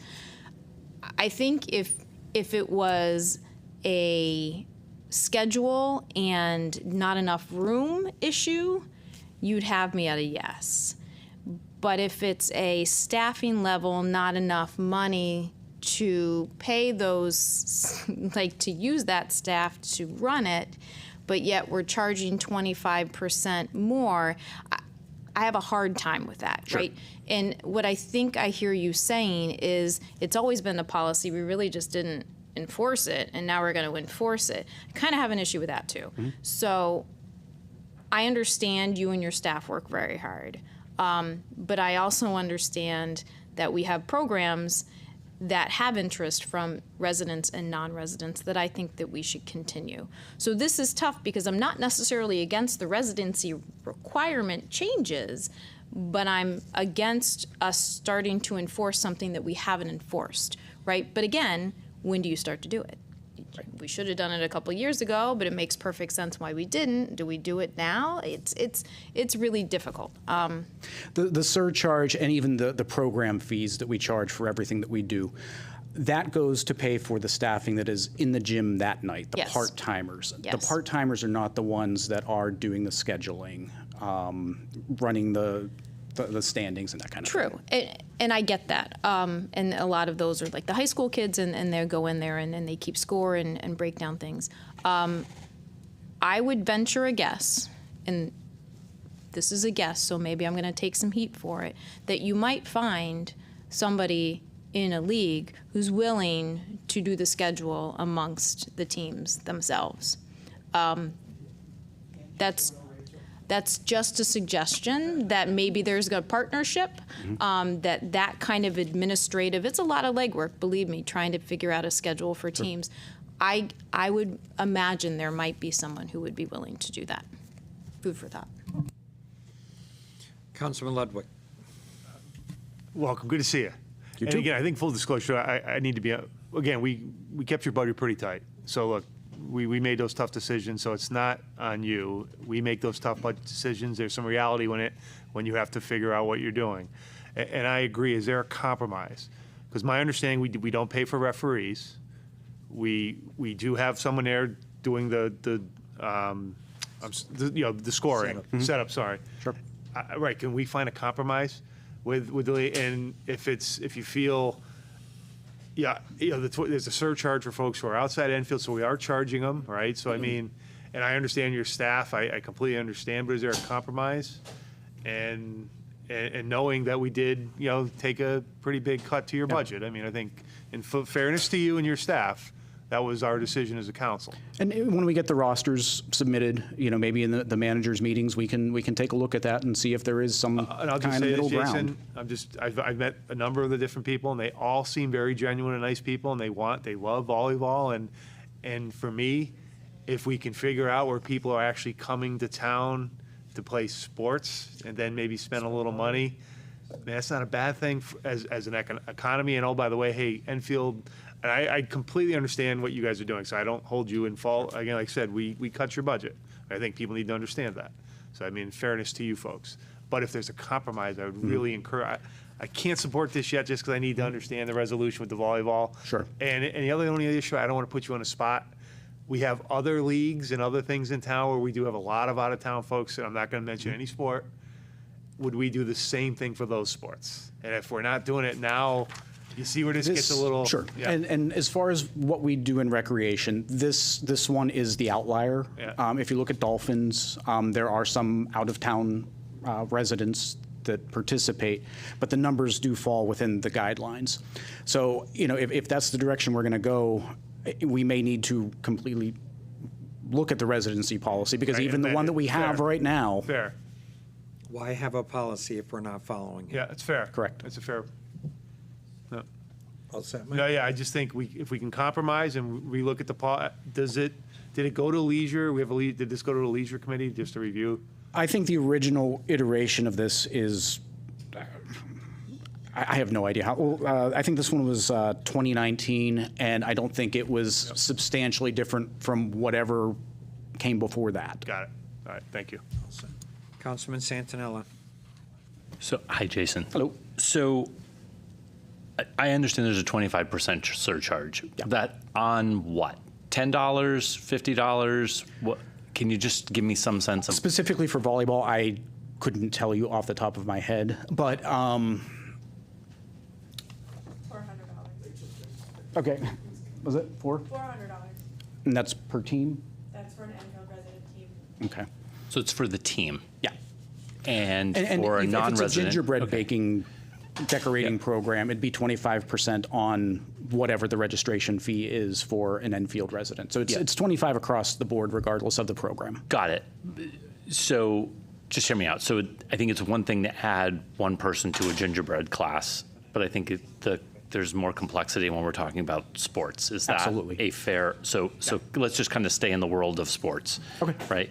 So per team, so an out-of-town team is going to pay $500 per team versus a in-town team is going to pay $400. Sure. Right. So is there, not that I want to go adding people, or I know we just went through the budget, but is that, and I think there's got to be a cost, there's got to be a compromise somewhere in here. But what would you need to be able to provide the services that would bring us to a cost neutral space, so that? And that's where I wish Allison were able to have been here tonight. She's really the one that is involved in all the day-to-day operations of that. Because, I mean, I don't know what harm there is if we find a cost neutral position to solve a problem. And I think I totally agree with Councilor Ludwig, and I've got to believe other people here agree. If you have 80 adults coming to town to play volleyball for the night, most of the time they're going to do something else in town. Sure. And so it does sort of help us from on a broader perspective. I don't know. I just would like to see if we can find another solution before we make a motion. So I'm going to make a motion to. Let us finish talking before Okay. you make a motion to table. Okay. After we finish talking, I'm going to make a motion to table, and I'll. Okay. Okay. Well, that's fine. I'll do that later. Thank you. So I just, both, John, you and Mike, I agree with you guys. And what I would propose, to me, I don't care where you're from. If you want to come to Enfield and play in any of our sports leagues, but the taxpayers shouldn't have to fund it. So whatever, and I don't understand how you're charging $400 a team. How many of them on the Enfield team actually live in Enfield? And Rachel might be able to speak to this, but I would think that all So, 6 of the teams I don't want to probably. I don't even want to, Jason. Okay. What I'm saying is, we charge by the player, okay? If the player lives in Enfield, they pay $20. If they live out of town, they pay $100. And as many as they want. If they want to make up 5 teams of non-residents, and they're paying $100 per player to play in our buildings, have at it. Because those, and unlike John, I'm not going to say they're all going to go to the bars afterwards and have a drink. They're going to go get a donut somewhere. I'm kidding with you. But I agree. It's an attraction, and I see it as a good problem to have, you know, but not on the backs of an Enfield taxpayer. So, again, if we can figure out how we don't do a team price, because every time you do a team price, every organization always slides in those great kids that are just across the border. Nobody needs to know. So make it by the player. And if we're charging $20 for a Dolphin now and a non-Dolphin or non-Enfield resident Dolphin swims, they pay $100. Okay. I will discuss this with Allison and see what we can come up with. All right, Councilman Crissati. Yes. Getting back to the difference between a youth league and an adult league, especially with this adult league coming in. I look at the adult volleyball and I look at the adult men's and women's softball. All right? Everybody pays an entrance fee to come in and play. Many of the residents that want to come in or non-residents that want to come in and play, we really shouldn't be saying no to them. I think it's pretty important. I'd like to see this to be brought up. Our leisure committee has not met in quite some time. I think it's a good topic of conversation that we need to take a look at. Would like to invite the volleyball, invite you into a particular meeting and discuss this. You know, are there officials, or is this just, you know, you go out and play and you keep your own score and you rotate your teams around and you know, have wins and losses, and, you know, so if that's part of it, and if somebody and yourself and somebody else want to organize this up, and then we have somebody to sit there and monitor for how many hours that you're there playing, I think that could be doable, you know? And if the non-residents have to pay more than the residents to play, the way it is, they really want to play, they play.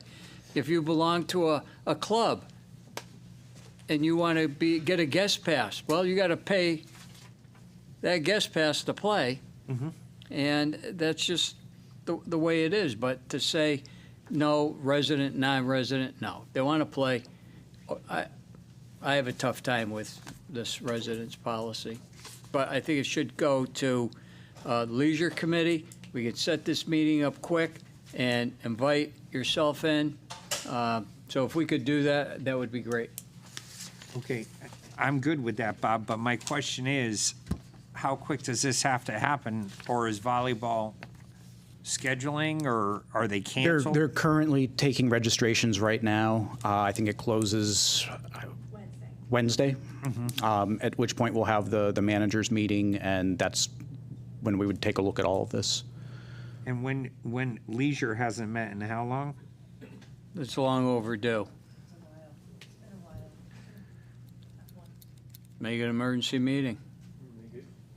All right. Oh, this is wonderful, because we've been discussing this, that council now refers it to the subcommittee, so we know there's interest. They come back with a recommendation, boom, we follow it and vote on it. So we don't have to do an emergency. We can set a meeting with Cheryl. Those aren't like council meetings. Right. We can set it as soon as the group, we'll let her know tomorrow, and she'll talk to the principals, and Today's Monday, maybe Wednesday night, call a Leisure meeting. Wednesday or Thursday? we'll see if all of the, Thursday after they meet with the captains?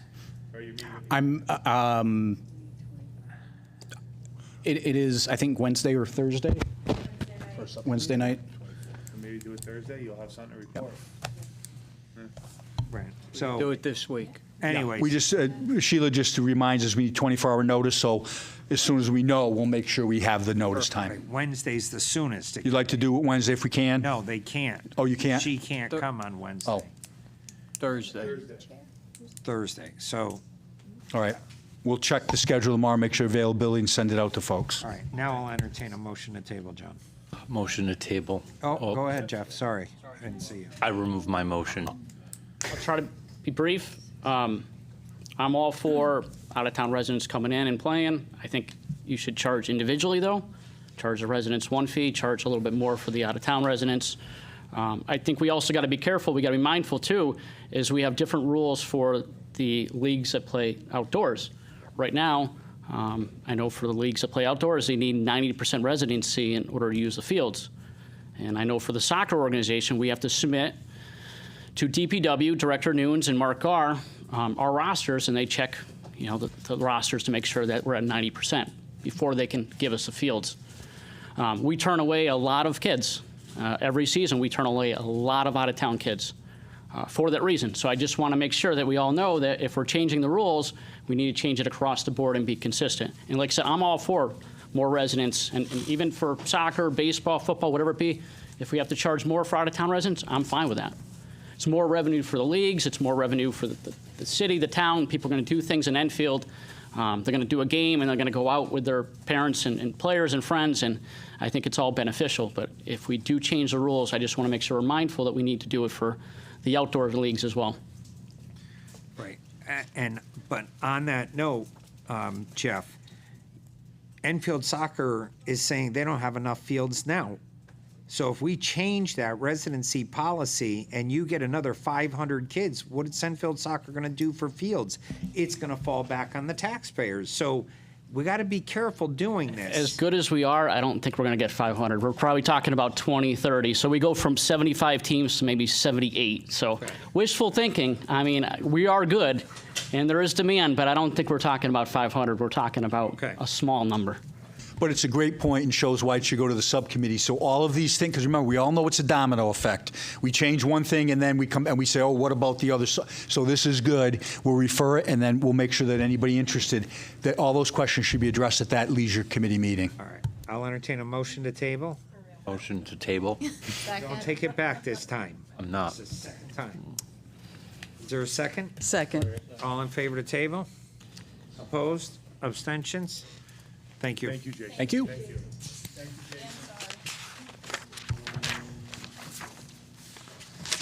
Okay, next is the resolution to authorize the town manager or his designee to sign a grant documents for the Connecticut Brownfield Municipal Grant Program for 90 Elm Street, Enfield Marketplace.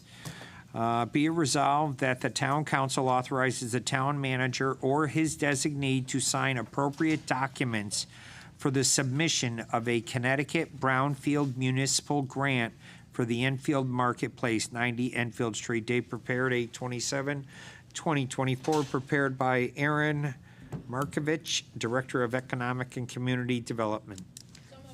Second. Any questions? Mr. Mayor, both of these next items we've discussed at length. This is part of the process for Woodsonia to apply. The deadline is September 27th, so we're applying for both Woodsonia and for the Levitz project that we previewed earlier this evening. The most that they can receive is up to $4 million. So the state, in its wisdom, will assess the applications and make awards accordingly. So we would ask that you support both of the projects. All right, thank you. Roll call, please. Councilor Mangini. 4. Councilor Nasuda.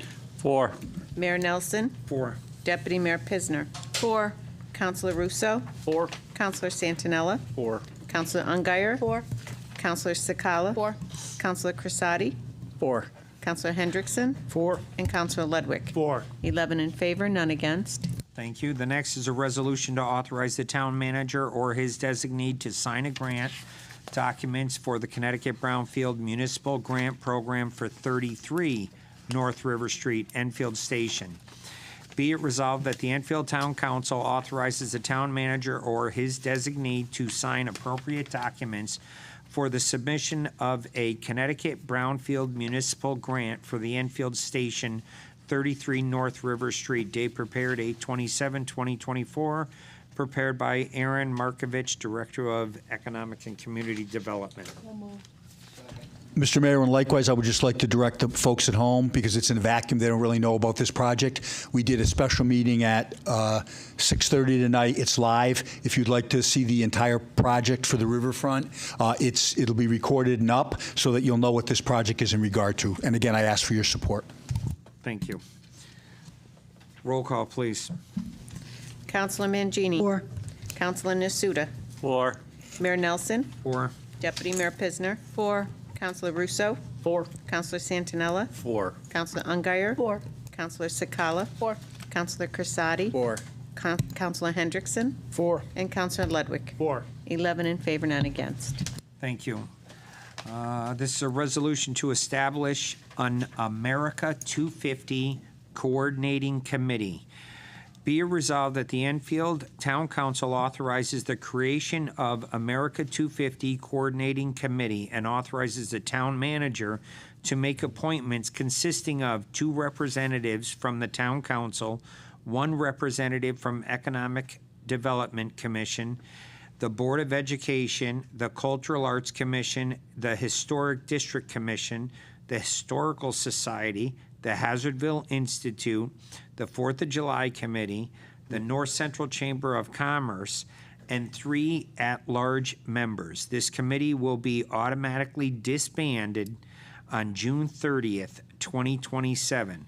the Office of Economic and Community Development will be tasked with providing staff and administrative support for this committee. Date prepared 8/27/2024, prepared by Aaron Markovich, Director of Economic and Community Development. Aaron is here with us. Welcome, Aaron. He's going to go over this in its entirety this So way I moved. alluded to before. It's coming up on the Second. national. Coming up for a national celebration. What, John?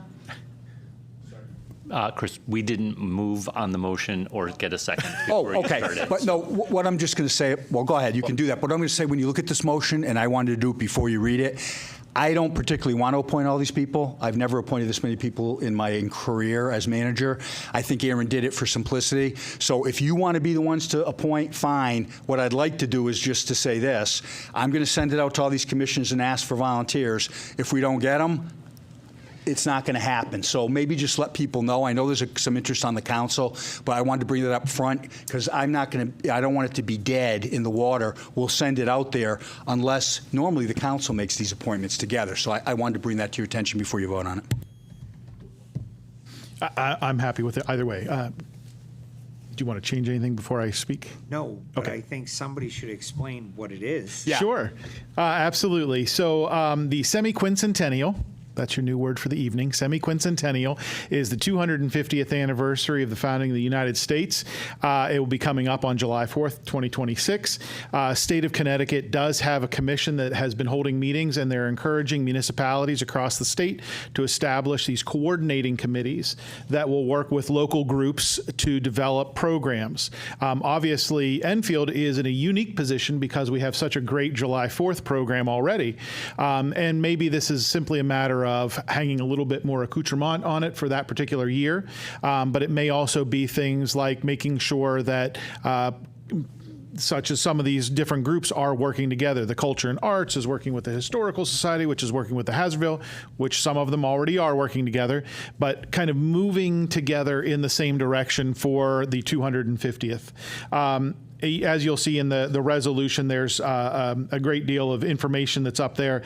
The State Commission has established certain themes, so they would like the communities to build around those themes, and they're very broad-based, so they're pretty easy to build around, and then build out events and programs and stories. And they're not necessarily looking for us to invent something out of whole cloth and create a whole new giant spectacular thing. It's just, let's take what we've got and maybe bring it up a level or two. And there will be funding that will be coming available for this if everything goes well at the legislature next year. The folks that have been involved in this kind of work for multiple years, as you know, I came from the historic preservation side of the world, so I was involved in this in my previous life. And there is a big effort to get these dollars finally appropriated in this next fiscal year by the state legislature. And I want to make sure that this town is ready and prepared to go after those dollars to either restore historical buildings, such as the Old Town Hall, or be able to support programs. And let's get some extra stuff. Let's pay for something a little bit more oomph. So that's the plan. As the town manager said, for expeditious purposes, we sort of suggest the town manager appoint. I'm happy to go with whatever makes the most sense for council. I did hear from the DAR folks. They were like, we'd love to have a seat at the table as well. I'm open to anything. This was largely based off of the biggest groups that I knew in town that were doing the history and arts and culture types of activities. Again, it's not compulsory. I think it's exciting. Yep. If we get in now early, it's like COVID. We got at the head of the line, and what did we get? We got a train station. We got a lot of things because we didn't close the doors. A lot of people will be asleep at the switch. We have a very patriotic town. We have people who love history. And I think if we set this up, I already know there's a lot of people interested in it. Bob's nodding his head too. I think it would be exciting. And then when the time comes, we're not trying to throw something together at the last minute. For something as important as the birth of our nation. We have something to be proud of. And again, we like to plan at Enfield. We planned the business breakfast. That's why the governor's coming, because we started 8 months ago. We're doing a job fair, Bob and Ken, because we started 7 months ago. And this is the same thing. I wanted to give you the opportunity to plan it and really make something I think that the town would be proud of in 2 years and 26 for the anniversary. I'm not going to try to pronounce it. Pronounce it. If I say it 3 times fast. No, I don't want to be. Gina, you want to say it? Semi-quincentennial. No, I want Chris to say. Quincentennial, quincentennial, quincentennial, quincentennial. How's that, Jeff? Councilman Santinella. So, we talked about this in leadership. There was a lot of excitement around this and just thinking about Enfield's history and finally being able to find ways to promote that to the broader community, all well and good. There's a lot of people on this list, and my concern with the resolution is that I think there's just too many people, and I am wondering if we shouldn't try to, instead of being so specific, just put a number of people total. If we want to, I think we should require or ask members of the council to be on it. But I feel like there's a lot of groups here with a lot of competing interests, and I'm worried that this makeup may not be productive in the end. And so I'm just wondering what your thoughts on that are. The way that the state laid out the different commissions, they didn't say specifically you must have X and Z.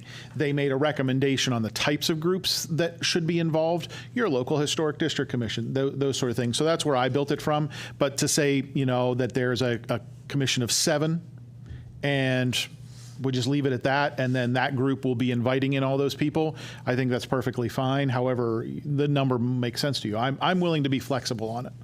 So I'm not, no disrespect to any of these members of the group, but I know you get my point. Yeah, so absolutely. I would just, I'd like to hear what other people have to say before I propose an amendment or amending this to just include a smaller number of people. Obviously, we have these groups in town. I would assume that you would be a part of it. You would be helping shepherd these folks and bringing a broader coalition together. But I'll just hear what other people have to say first. Thank you. So along that line, John, I would agree with you, but maybe Aaron can reach out to all these groups, have them put in applications, and then we as a council can pick a diverse group of people that we think will work well together to put this together, because some of the groups may not respond. Like Bill Hosley, he would definitely be one of the, go ahead, you got the floor. No, I gave it up, but I just want to ask you. So, so when we put together other committees, we have it usually specifies a number of people. In some cases, there's political affiliation. I'm hoping that doesn't become a criteria here. But I think there's a lot of people who have a genuine interest, and I just think it's going to be cleaner. To your point, we want to appoint 9 members, 2 from the town council, 2 of which will be from the town council, and people can apply. And somebody who's a member of the Historic Commission or 4th of July Committee, or who has some expertise that they'd like to bring to the committee, we approve them like we approve people to exist on any other committee. That, I'm agreeing with you. I'm just trying to streamline this and make it less complex. So, thanks. Thank you, John. Councilman Mangini. Thank you. Thank you for putting this forward, but I am disappointed. I do not see in the resolution reference to the DAR being invited or even suggested. And if it weren't for the Revolutionary War, none of us would be here. So I respectfully request that if we're going to adopt this resolution, I would make an amendment to add the DAR. But again, I think John made a good point that we maybe shouldn't be naming all of these groups. Maybe just leave it, again, to your point, Mayor, that the council will choose whomever should be on it. But to leave out the DAR, that's really a no-no, considering the fact that this is celebrating our country's history, our country's beginnings, the birth of our country. I will tell you this, Cindy. Leadership, all 3 of us said DAR first. Well, why isn't it there? Because we didn't have this at the time. Oh, okay. So somehow in miscommunication, it never got to be typed on the form, but John, Marie, and myself, unanimous, said somebody from DAR. You're Okay? forgiven. We got you. All set, Cindy? Thank you. Councilman, Deputy Mayor Pisner. So I think this is great, but I envision this a little different. What I'm envisioning is that you're going to have people that are in the Historic Society kind of plan an event around the Old Town Hall. I think you're going to get people at the 4th of July that are going to add something to the 4th of July event. I think the veterans will probably jump on board and try to do something. So I see it as a community event, but I see, and I understand, I don't think we should have 100 people on this committee or 50 or whatever, but I see people kind of branching out on their own and coming up with what they would like to do. Like the schools, I could see the schools getting together to do something to celebrate it. I could see, when we had the centennial here and there was a big parade that everybody was able to march in, and it was very patriotic. So I just see this like culture and arts. They might put something together with some kind of a slideshow or a movie on the town green or a concert. So I'm seeing this as that all the different groups in town would work and then come together, but I'm not seeing just one event. Oh, no. In my head. No, absolutely. So- No. And this is not about creating a single event. It's about coordinating with these groups to say, what is it that you would want to add? Correct. Do you need $5,000? Let's go get the money for that. What do you need to make those things happen? And then really it's about marketing it. So, hey, 2026 Enfield, we've got 27 events, whatever it might be. Okay. Yeah, absolutely. Yes, I don't want to discourage anybody from, no. and that's my thing. No, So absolutely. That's the way I feel about it, but, okay, I'm done. Thank you, Marie. Councilman Ongire. Hi, thank you for coming. I think this is such a wonderful opportunity. My point is, I don't think we should just limit it to this list and just open it up to the town, because there's plenty of seniors that don't participate in any of these committees, but there could be a wealth of knowledge and have different ideas, and everybody has such a different perspective. We could end up with like this huge thing, but you need people to agree on it and focus on it. But I wouldn't want to just limit it to this list. Everybody good? So at this point, what I would say is we open it up, along, like John said, don't limit it to this. We pick a number right now, how many we want to serve on it. You put it on a town manager's page, the town website, we all share it, and we see who comes out of the woodwork to apply for it. We put together a committee and go forward. So the key, I think, like you said, John, would be, what's the number? Yeah. And as far as political party or anything, I don't think it should matter. It should be one liaison of each party. So there's no power struggle or anything. It's non-political. We're celebrating the 250th anniversary, and I want to see them open that vault in front of the Old Town Hall. Right. You remember when they buried it? I want to tell you I wasn't born then, but that would be a lie.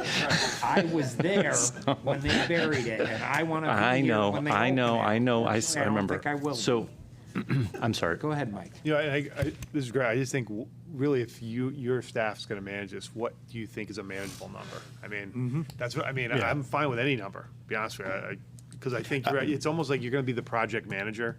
Yep. And right, groups will do what they're going to do, but someone sort of has to be, okay, yeah, this group's doing this on this day. Right. Yeah, that's all I'm saying. Like, so you guys are coordinating it, and what do you think's a fair number to be able to help you with? I mean, I'm never a big fan of any committees bigger than 11. Right, I agree. I think 11's a pretty good number too. 11's a pretty good number to work with, and that's generally where I go for those.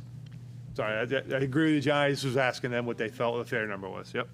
11 plus liaisons? Go ahead, John. Okay, so I was gonna make a motion to amend this to say the coordinating committee and authorize the town council to make appointments consisting of a total of 11 members, 2 of which are members of the council. That's fair. So 2 counselors and 9 general members of the community. You got a motion, you got a second. And not have all the language? Right. Language out. Sheila, did you get that? was short and sweet. Any questions on the amendment? All in favor of the amendment? Opposed? Abstentions? It passes. Any further discussion on the motion amended? Seeing none, roll call, please. Counselor Mangini. 4. Counselor Nasuda. 4. Mayor Nelson. 4. Deputy Mayor Pisner. 4. Counselor Russo. 4. Counselor Santinella. 4. Counselor Ungary. 4. Counselor Sakala. 4. Counselor Crisati. 4. Counselor Hendrickson. 4. And Counselor Ludwig. 4. 11 in favor, none against. Thank you, Sheila. Next is a resolution determining the number of early voting locations for the upcoming November 2024 presidential election. Whereas the state of Connecticut is allowing municipalities over the population of 20,000 the option of having a second early voting location, be it resolved that the Enfield Town Council does hereby accept the Register of Voters plan on having one central location for early voting at the Enfield Town Hall, 820 Enfield Street, effective Monday, October 21st, 2024 through Sunday, November 3rd, 2024. Further, be it resolved that in accordance with the state statutes, the Secretary of State's office will be notified of this acceptance. Date prepared 9/4/2024, prepared by Tom Kensler and Christina Tetrault, Register of Voters. So moved. Motion's made and seconded. I will say I spoke with Mr. Kensler and actually Mr. Fiore at the time when this came up, and they both agree one polling place. So this is not a political ploy on either side. We're all, I mean, the register is saying it, so it's a good thing. Any other? Okay, roll call, please. Counselor Mangini. 4. Counselor Nasuda. 4. Mayor Nelson. 4. Deputy Mayor Pisner. 4. Counselor Russo. 4. Counselor Santinella. 4. Counselor Ungary. 4. Counselor Sakala. 4. Counselor Crisati. 4. Counselor Hendrickson. 4. And Counselor Ludwig. 4. 11 in favor, none against. Okay, this is a resolution setting a public hearing for the proposed revisions to the property maintenance ordinance. Be it resolved, the Enfield Town Council will hold a public hearing in the Enfield Town Hall Council Chambers, 820 Enfield Street, Enfield, Connecticut, on Monday, October 7th, 2024, at 6:30 p.m. to allow interested citizens an opportunity to express their opinion regarding the proposed revisions to the property maintenance ordinance, Chapter 14, Article 15, Section 14-171 through 14-210. Date prepared 9/6/2024, prepared by Economic and Community Development. So, second. So this is just to set the public hearing up for the blight ordinance. We spent 12 months working on this, John. Go ahead. Yeah, thank you. So this is a committee that the mayor and I sit on. I think we have worked incredibly well on this committee. We have worked really hard to make revisions to the property maintenance ordinance and address some of the blight. It was discussed here tonight by a member of the public. And, you know, you walk around town and you see that it's everywhere. And I get calls and complaints, as I'm sure most of you do, about blighted properties, troubled properties, and so on and so forth. So I think, to be fair, we agree on most of this stuff, but there's a couple things that we don't agree on, which precipitated us suggesting that we actually have this public hearing. And if you're amenable, I'll just share them. But those. Sure. No, I think there are a couple of things in the ordinance that we've talked about and we've bantered around quite a bit. So the question of, does blight only exist if it's visible from a public way, or does blight exist if you're in your backyard looking at a car on cinder blocks in your neighbor's backyard? Is that blight, or is it not blight because it can't be seen from a public way? And I think we are not necessarily in agreement on that point. And rather than us fight about that, so we figured we'd ask the public. So the other thing is, can blight complaints be anonymous? Or do you have to put your name on the complaint? Should the town have the authority to identify blight and actually cite a property without a complaint? I think those are some areas in the ordinance that, frankly, I would like to know what the public thinks about it. And, it's not, I have my opinion. I think others have different opinions, but I think these are really important things for us to get input on. And I honestly know that there is so much interest in this and so many people talking about this. I think this is a great opportunity for people to come in and really have some input into an ordinance that can have some teeth in it to make a difference, to try to attack the problem, and that's what this is about. So that's all I wanted to say. Okay. Councilman Crissati. It would be nice if we, it says that you're working on revising the current property maintenance ordinance. When you have that written up, could we have a copy of it? It should be written up. Okay. I'll have them. You can forward it to us, that'd be great. Yeah. And then I'd just like to make a quick correction.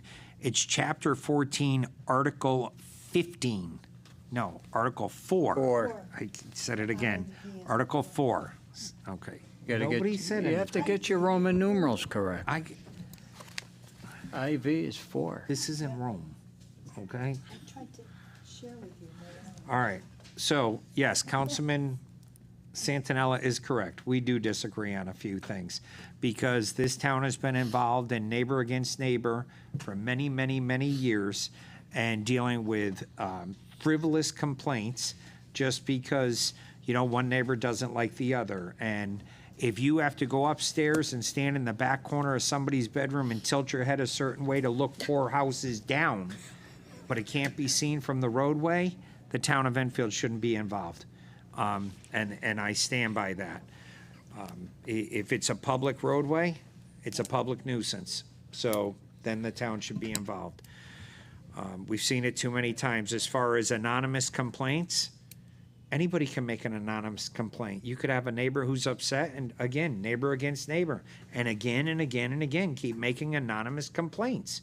11 of us volunteer to sit up here, and God knows each one of us get hammered on a daily basis, some of us more than others, on all the forums and everywhere they possibly can.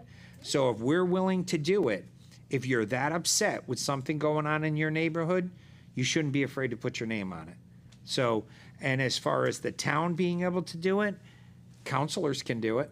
And the residents, if you're upset with something at home and you don't want to put your name on the complaint, call your local council member. Call your district council member or an at-large council member. They'll do it for you. There's ways to do it without creating tension between the neighbors. So, John, you're correct.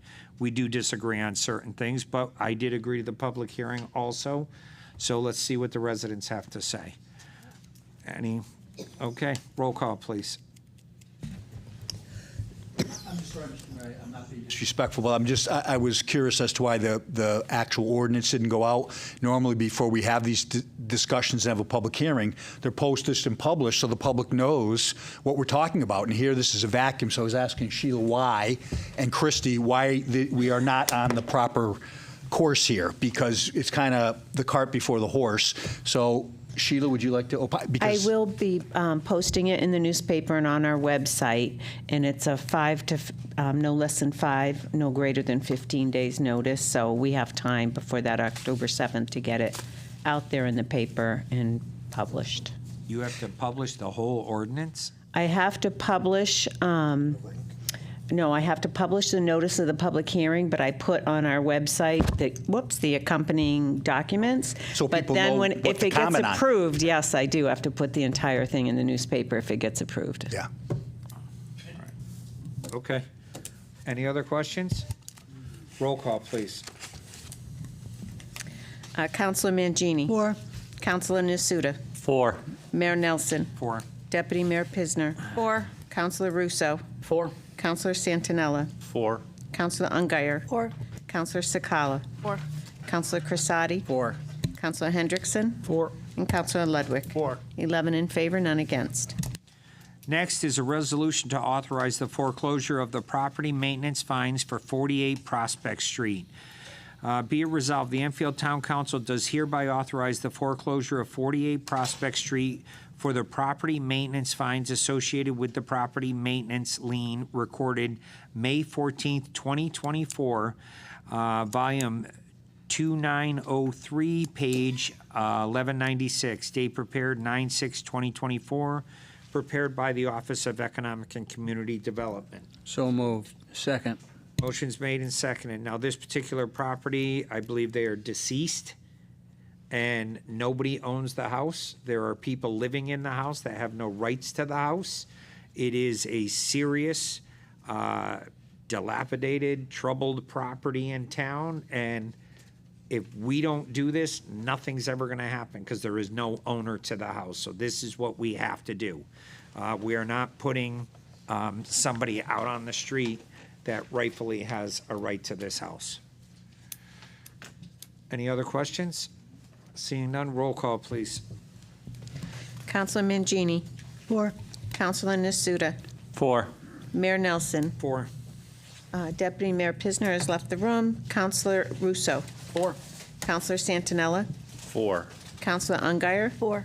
Councilor Sakala. 4. Councilor Crisati. 4. Councilor Hendrickson. 4. And Councilor Ludwig. 4. 10 in favor, none against. Thank you, Sheila. Next is a resolution to authorize the foreclosure of the property maintenance fines for 155 Elm Street. Be it resolved, the Enfield Town Council does hereby authorize the foreclosure of 155 Elm Street for the property maintenance fines associated with the property maintenance lien recorded October 4th, 2023, volume 2886, page 131. Date prepared 9/6/2024, prepared by Office of Economic and Community Development. John, I'll let you take this one. Second. Motion's made and seconded. Mr. Mayor, I am looking for this in my file, and I don't seem to have it, but if I recall, this one is another situation where there's nobody who's interested in this property, and, is that correct? No. Yeah, if you could have staff come up. I'm sorry, I don't have. I didn't mean to put you on the spot. No, I it's just okay. tried to share. No, I appreciate that, but Already with me. I don't have the, I can answer it for you because I Go- do go ahead, have my then go ahead. detailed notes. Then go ahead. No, that's okay. We'll let her. Welcome, Christy. Hello. All right, so this property is a little different from Prospect Street. So this is actually adjacent to the Elm Street, the Troyano property across from Town Fair Tire. I believe in your packets I included some pictures, but the owner of the property, or the parents, passed away, I believe back in 2010, and it was willed to their son that lives in Maryland. We tried to contact him, try to find phone numbers and everything we can to see what he's doing with the property. We've received complaints from neighbors just regarding currently it's vacant. There's some broken windows. The grass gets high. There's some dead trees in the backyard that's spreading to neighbors' properties. So tried to reach out to him. Hasn't responded. Certified mail gets returned to us. We send it first-class mail as well. That doesn't get returned, but we're trying. I sent a letter per Blight Review's committee's request to invite him to a Blight Review Committee meeting, contact staff, let's talk about this lien. It's accumulated through this meeting. It's actually $115,000 worth of property maintenance fines, which is just absurd, and there's no reason for it to be that high. So the next step is to foreclose, and he never responded to our letter. So at this point, Blight Review made a recommendation at their meeting in September last week, to begin the foreclosure to you all. And yeah, so that's a little bit of background. Great, thank you. Questions?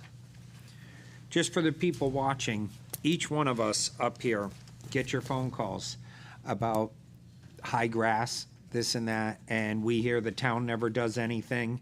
You know, how come it takes forever? We agree. It takes forever, but it's the laws in the state. But this is our final recourse. And again, we still can't do anything till it goes through the court process. So we hear you. We're dealing with it.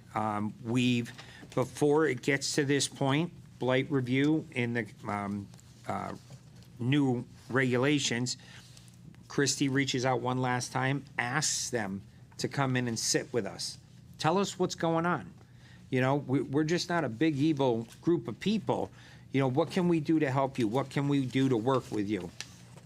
And we have resolved, I'm going to say 19 out of 20, where the people walk away in a better position. We negotiate a fair agreement with them as long as they keep their properties maintained. That is the end goal for all of us. We want, you know, Southern Enfield neighborhoods, not one house to ruin a whole street. And that house is, you know, it's cleaned up now, and I don't know how somebody's living in it. And every neighborhood has that one house. We're trying. But this is the only way we can end this, when we have people that just don't care. They don't want to deal with us. They don't want to work with us, and it falls on deaf ears. So I know Christie has put in, God knows how much time since I got back on the council, and I want to thank you for the hard work. And I hate doing stuff like this, but this is on them. It's not on us. So, roll call. Councilor Mangini. 4. Councilor Nasuda. 4. Mayor Nelson. 4. Deputy Mayor Pisner. 4. Councilor Russo. 4. Councilor Santinella. 4. Councilor Ungary. 4. Councilor Sakala. 4. Councilor Crisati. 4. Councilor Hendrickson. 4. And Councilor Ludwig. 4. 11 members in favor, none against. Okay, thank you. Next is a resolution to establish a charter revision committee. Revision commission. Whereas the town charter of the town of Enfield was last revisited in 2014, and whereas the charter should be reviewed periodically to ensure that it continues to meet the current needs of the people of Enfield. Now therefore be it resolved that the Enfield Town Council does hereby establish a charter revision commission composed of not fewer than 5 nor more than 15 electors, not more than 1/3 of whom may hold any public office in the municipality, and not more than a bare majority of whom shall be members of any one political party, to review and recommend changes or modifications in the present charter it deems appropriate. In accordance with Connecticut General Statute 7-188, ET-SEQ. What?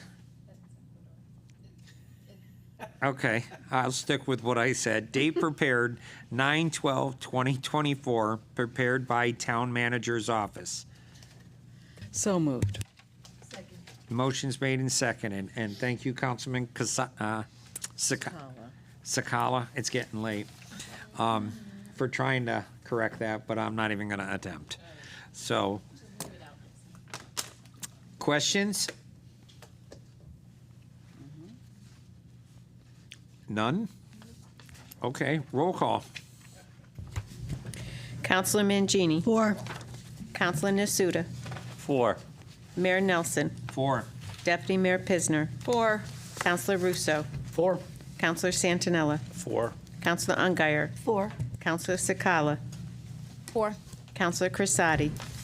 4. Councilor Hendrickson. 4. And Councilor Ludwig. 4. 11 in favor, none against.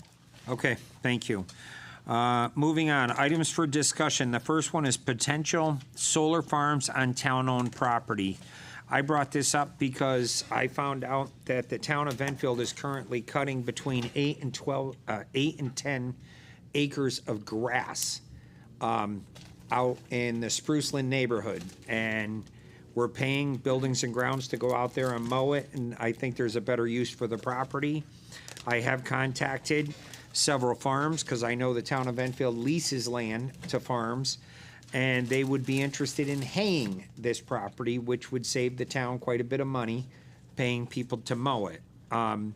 So there's also, like Collins Farms, I know, Mike and Bob, we're all fighting the solar fields. So, my thought was maybe we can try to get in front of this. We may not be able to stop them, but maybe we can put them in not such a desirable area. Abbey Road is atrocious, but, buried back on that town-owned land behind the landfill, you might not see it so much, and it's not surrounded by residential neighbors. I'm trying to be proactive with this land. Now, I'm not saying to, on Spruceland to grow fields and till it, but, a nice hay pasture that gets mowed 2-3 times a year. The farmer can benefit by the hay. It feeds the animals in our community. It's a win-win. And we're not charging Collins anything. So, Trinity Farm, they're a great milk farm. They can use the hay. So I thought it was a great option to offset the costs of mowing that every week or two when they go out there. So that was the first thing. I don't know if you guys are interested in pursuing that, sending it to the committee, but it's a thought that I just can't see wasting that money cutting that grass every week. So, and I'm sure we have other properties in town that maybe we could utilize the same thing. Go ahead, Mike. I'd love to see it, to do an arrangement like we do at Collins. I think that works very well. Great, they farming, again, what we've been talking, it's about the land, it's about keeping the land, and right, exactly. I have to give some thought to putting solar on town-owned property. However, but I agree with you, more than willing to do a Collins-type agreement for anyone who, to do hay or whatever we can do in that property. I agree, not only does it saves the taxpayers a little money, but also continues the theme of that we're trying to be self-sufficient as a community in case something happens. And may I just interject? I think it might be helpful. Which subcommittee of the council should we refer it to? Because I think we should refer it for the one purpose, but it opens it up to any and all purposes. So what I'd like to do is let the committee know we'll do an inventory of all town-owned property, an acre, let's see where it is, what the zoning is, what's allowable, and then we can come up, much like you said for the volunteers, John, a list who said, well, maybe we could solicit people to hay. Maybe we could solicit somebody, it doesn't have to be the solar, but we should at least try to look for, generate income for property that's sitting there. And in some cases, and I know it's been mentioned to me and the mayor too, some of these small little pieces, we're not getting any tax money. They're a pain in the rear end. Let's go to the neighbors. In the past, we've said, this small slip, are you interested in it? We come up with a nominal fee, and let's get rid of those. So I would propose that you choose the committee, refer it, we'll liaison, we'll do the inventory, and then we can come up with a list of options to try to generate some money and offload some of this. It's just like Eversource did for their surplus property. If we don't need it, let's get rid of it. So then let me make a motion that we refer this to General Government and Finance. Is that where this would go? I would think. I think that's fair. Love it. I cannot wait to talk about solar farms more. It's going to be so awesome. It's more about. We didn't get eggs last I week. know. It's fine. Even like a Verizon antenna out, there's money to be made. Second. And motion's made and seconded. So, all in favor? All right, so that's going to general governance. Whew, I'm not on that one. Next, use of marijuana in public ordinance. This is also coming from me. I took my grandchildren to the Higgins Park. We enjoyed a great concert, and there was quite a few people there. It was country music, which I'm not a country fan, but let me tell you, he put on a phenomenal show. Only one problem. people seem to think it's okay to, spark up and smoke with 400 people around you and stand literally blowing the smoke at your grandchildren. And that's totally unacceptable. We discussed this in public safety and the state of Connecticut. It is legal to smoke unless the municipality has an ordinance. I'm asking you guys to please place an ordinance about no smoking on town-owned property. Might I ask too, because just like everything else, these are items for discussion, so it's a good starting point. What I would ask is also, I would ask the town attorney's office to seek out any other sample ordinances. We always do that. We don't have to reinvent the wheel. So perhaps Mark can look to see, do you want it in parks? It doesn't have to be an all or nothing. You might say in other areas we don't, but you know what? For concerts we do. So let's, again, not jump the gun. Let's refer it to the town attorney initially. Let's get the samples. We'll put them in the next packet. We'll keep it on the agenda for next time. Town attorney also reminded me that you've got to appoint the charter revision people for next meeting. So he's going to send out a reminder to you, forward them to us, and we'll make sure we have that on the agenda for the first meeting in October as well. So, yes, you're right. I believe it should be referred to public safety. All right, so the marijuana, if we could refer that to public safety, but, the parks, there should be no smoking at the parks either, because the same group of people who are at Higgins Park are hanging out while kids are playing on the gym or the playground right here. It's just total disrespect, and it's wrong to do around children, and I think it's risk of injury myself. So, yes, it'll go to public safety. We'll put it on the next. We'll refer it to public safety, and we'll also ask the town attorney to please obtain some samples for us, if he would be so kind. Samples of marijuana? I don't do marijuana, Chris, I'm sorry. Oh, of the ordinances. Mayor, Go ahead. is it also a possibility, I know you're looking at marijuana, but also alcohol? That's already in play. Well, it does. Well- In some places we haven't addressed it, so maybe they can look at. Yeah. Again, while we're looking at every park, let's say, did we prohibit alcohol, should we? And then the marijuana, and should we? So it's put it in Yeah. everything we've done. Because I know when I was here last time, we didn't have it around the ponds, the signage. Because remember, there's two things, you have to have the ordinance, and we do have some for liquor, but then you've got to do the proper signage, and we did it. So we'll review that too, Mr. Yeah. Prasad. Okay, great. Okay, thank you. Deputy Mayor Pisner. I would go as far as saying smoking, period. Because honestly, I'm watching my granddaughter play soccer and there's somebody, smoking a cigarette while she's playing the game, and I don't like the smell of any kind of smoke. So, if you're going to have to, then go off into a corner or something, but not, so I would like it to be all smoking, period. All right, so we'll discuss it We'll in put it public down for public safety. safety, all We'll three. go with it. Prohibition of any use of liquor, smoking, marijuana. No. So electronic cigarettes is another thing that comes up too. We'll let them look it Yeah. up and report back to you. All right, Councilman Ungary. I just had a question, if we could ask public safety, any statistics regarding alcohol in town, certain parks. They might have all those statistics, there might not be any. So I think it'd be interesting to find that out. Okay, We'll ask the chief too. all right. Next. Kenny? Oh, Jeff. Hey, so this is just a coincidence. I know it was already on the agenda, but I really did get a text yesterday from Shaker Field. There was a strong smell of marijuana, an odor of marijuana for the afternoon game. So unfortunately, it's not the first time, but I'm with the deputy mayor. I would go as far as all smoking Okay. in all public areas. For their review. So just a coincidence. I can show you the text. It's not a coincidence, it's happening far I'm too just, often. Just saying, as far as the timing, Yeah. the agenda, after the agenda. Good time. Thanks, Jeff. Well, we'll do it. But I see. Good timing for me advocating for that, correct. All right, next is joining the surrounding towns protesting the increased electrical to our residents and town.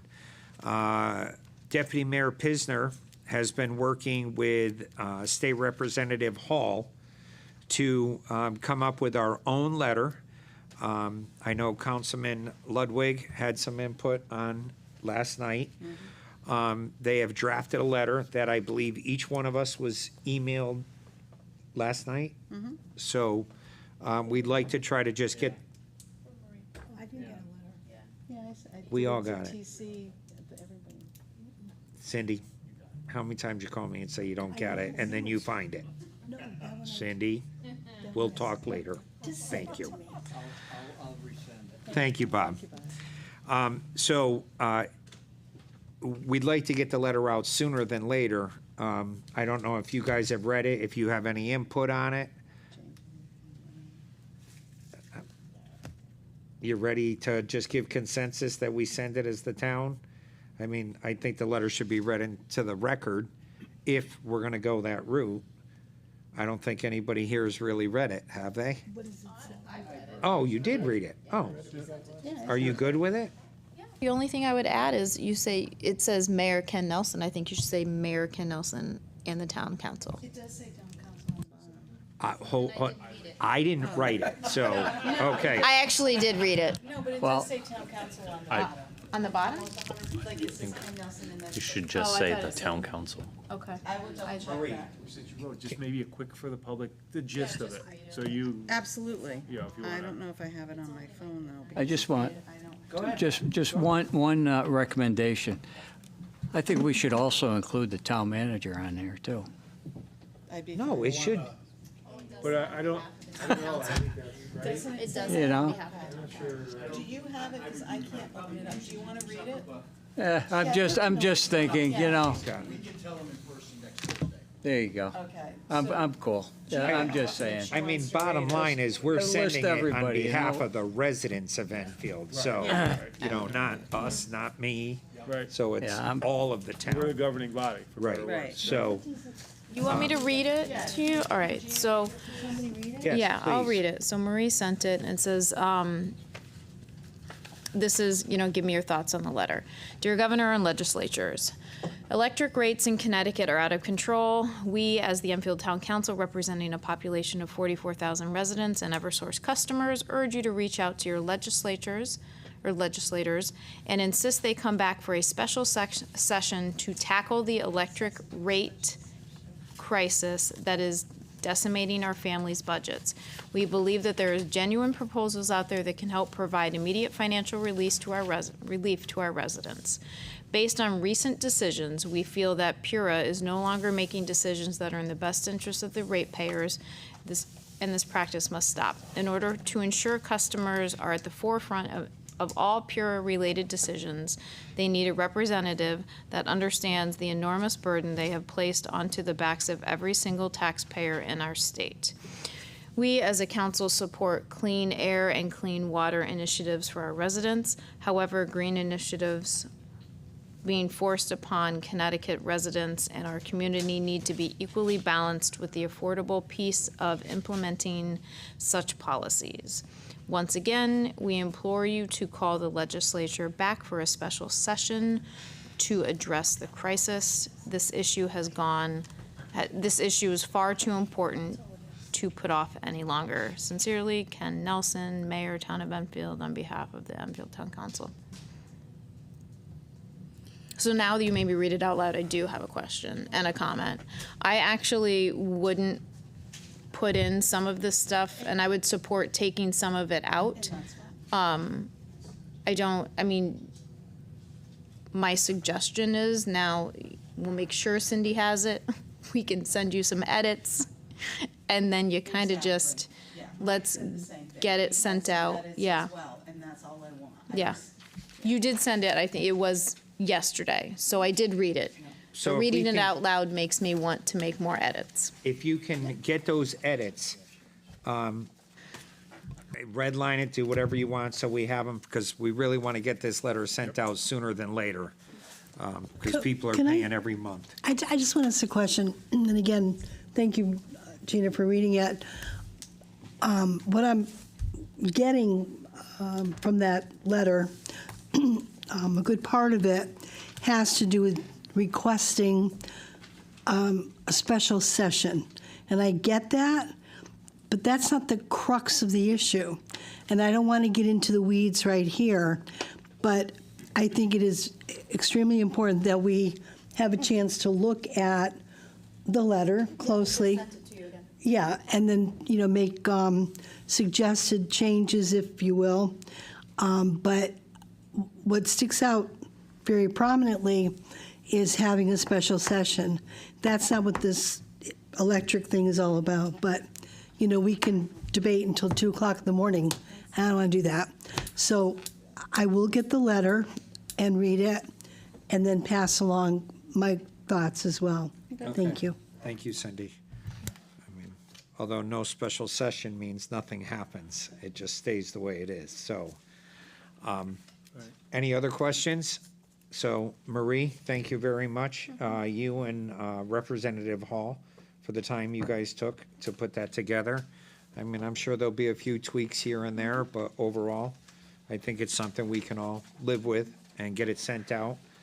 And hopefully it doesn't fall on deaf ears at the State House. So, well, maybe, this could be either John or Bob's first issue to have to deal with.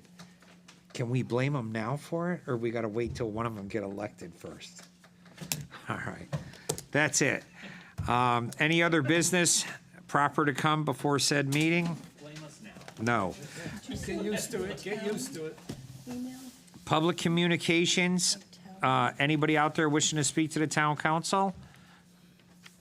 No? Okay, thank you. No, not yet. Councilman communications? Well, I'm gonna make this last till 11, so I got 6 things. I'm kidding. A motion to adjourn. Motion to adjourn. Thank you. Everybody have a great night.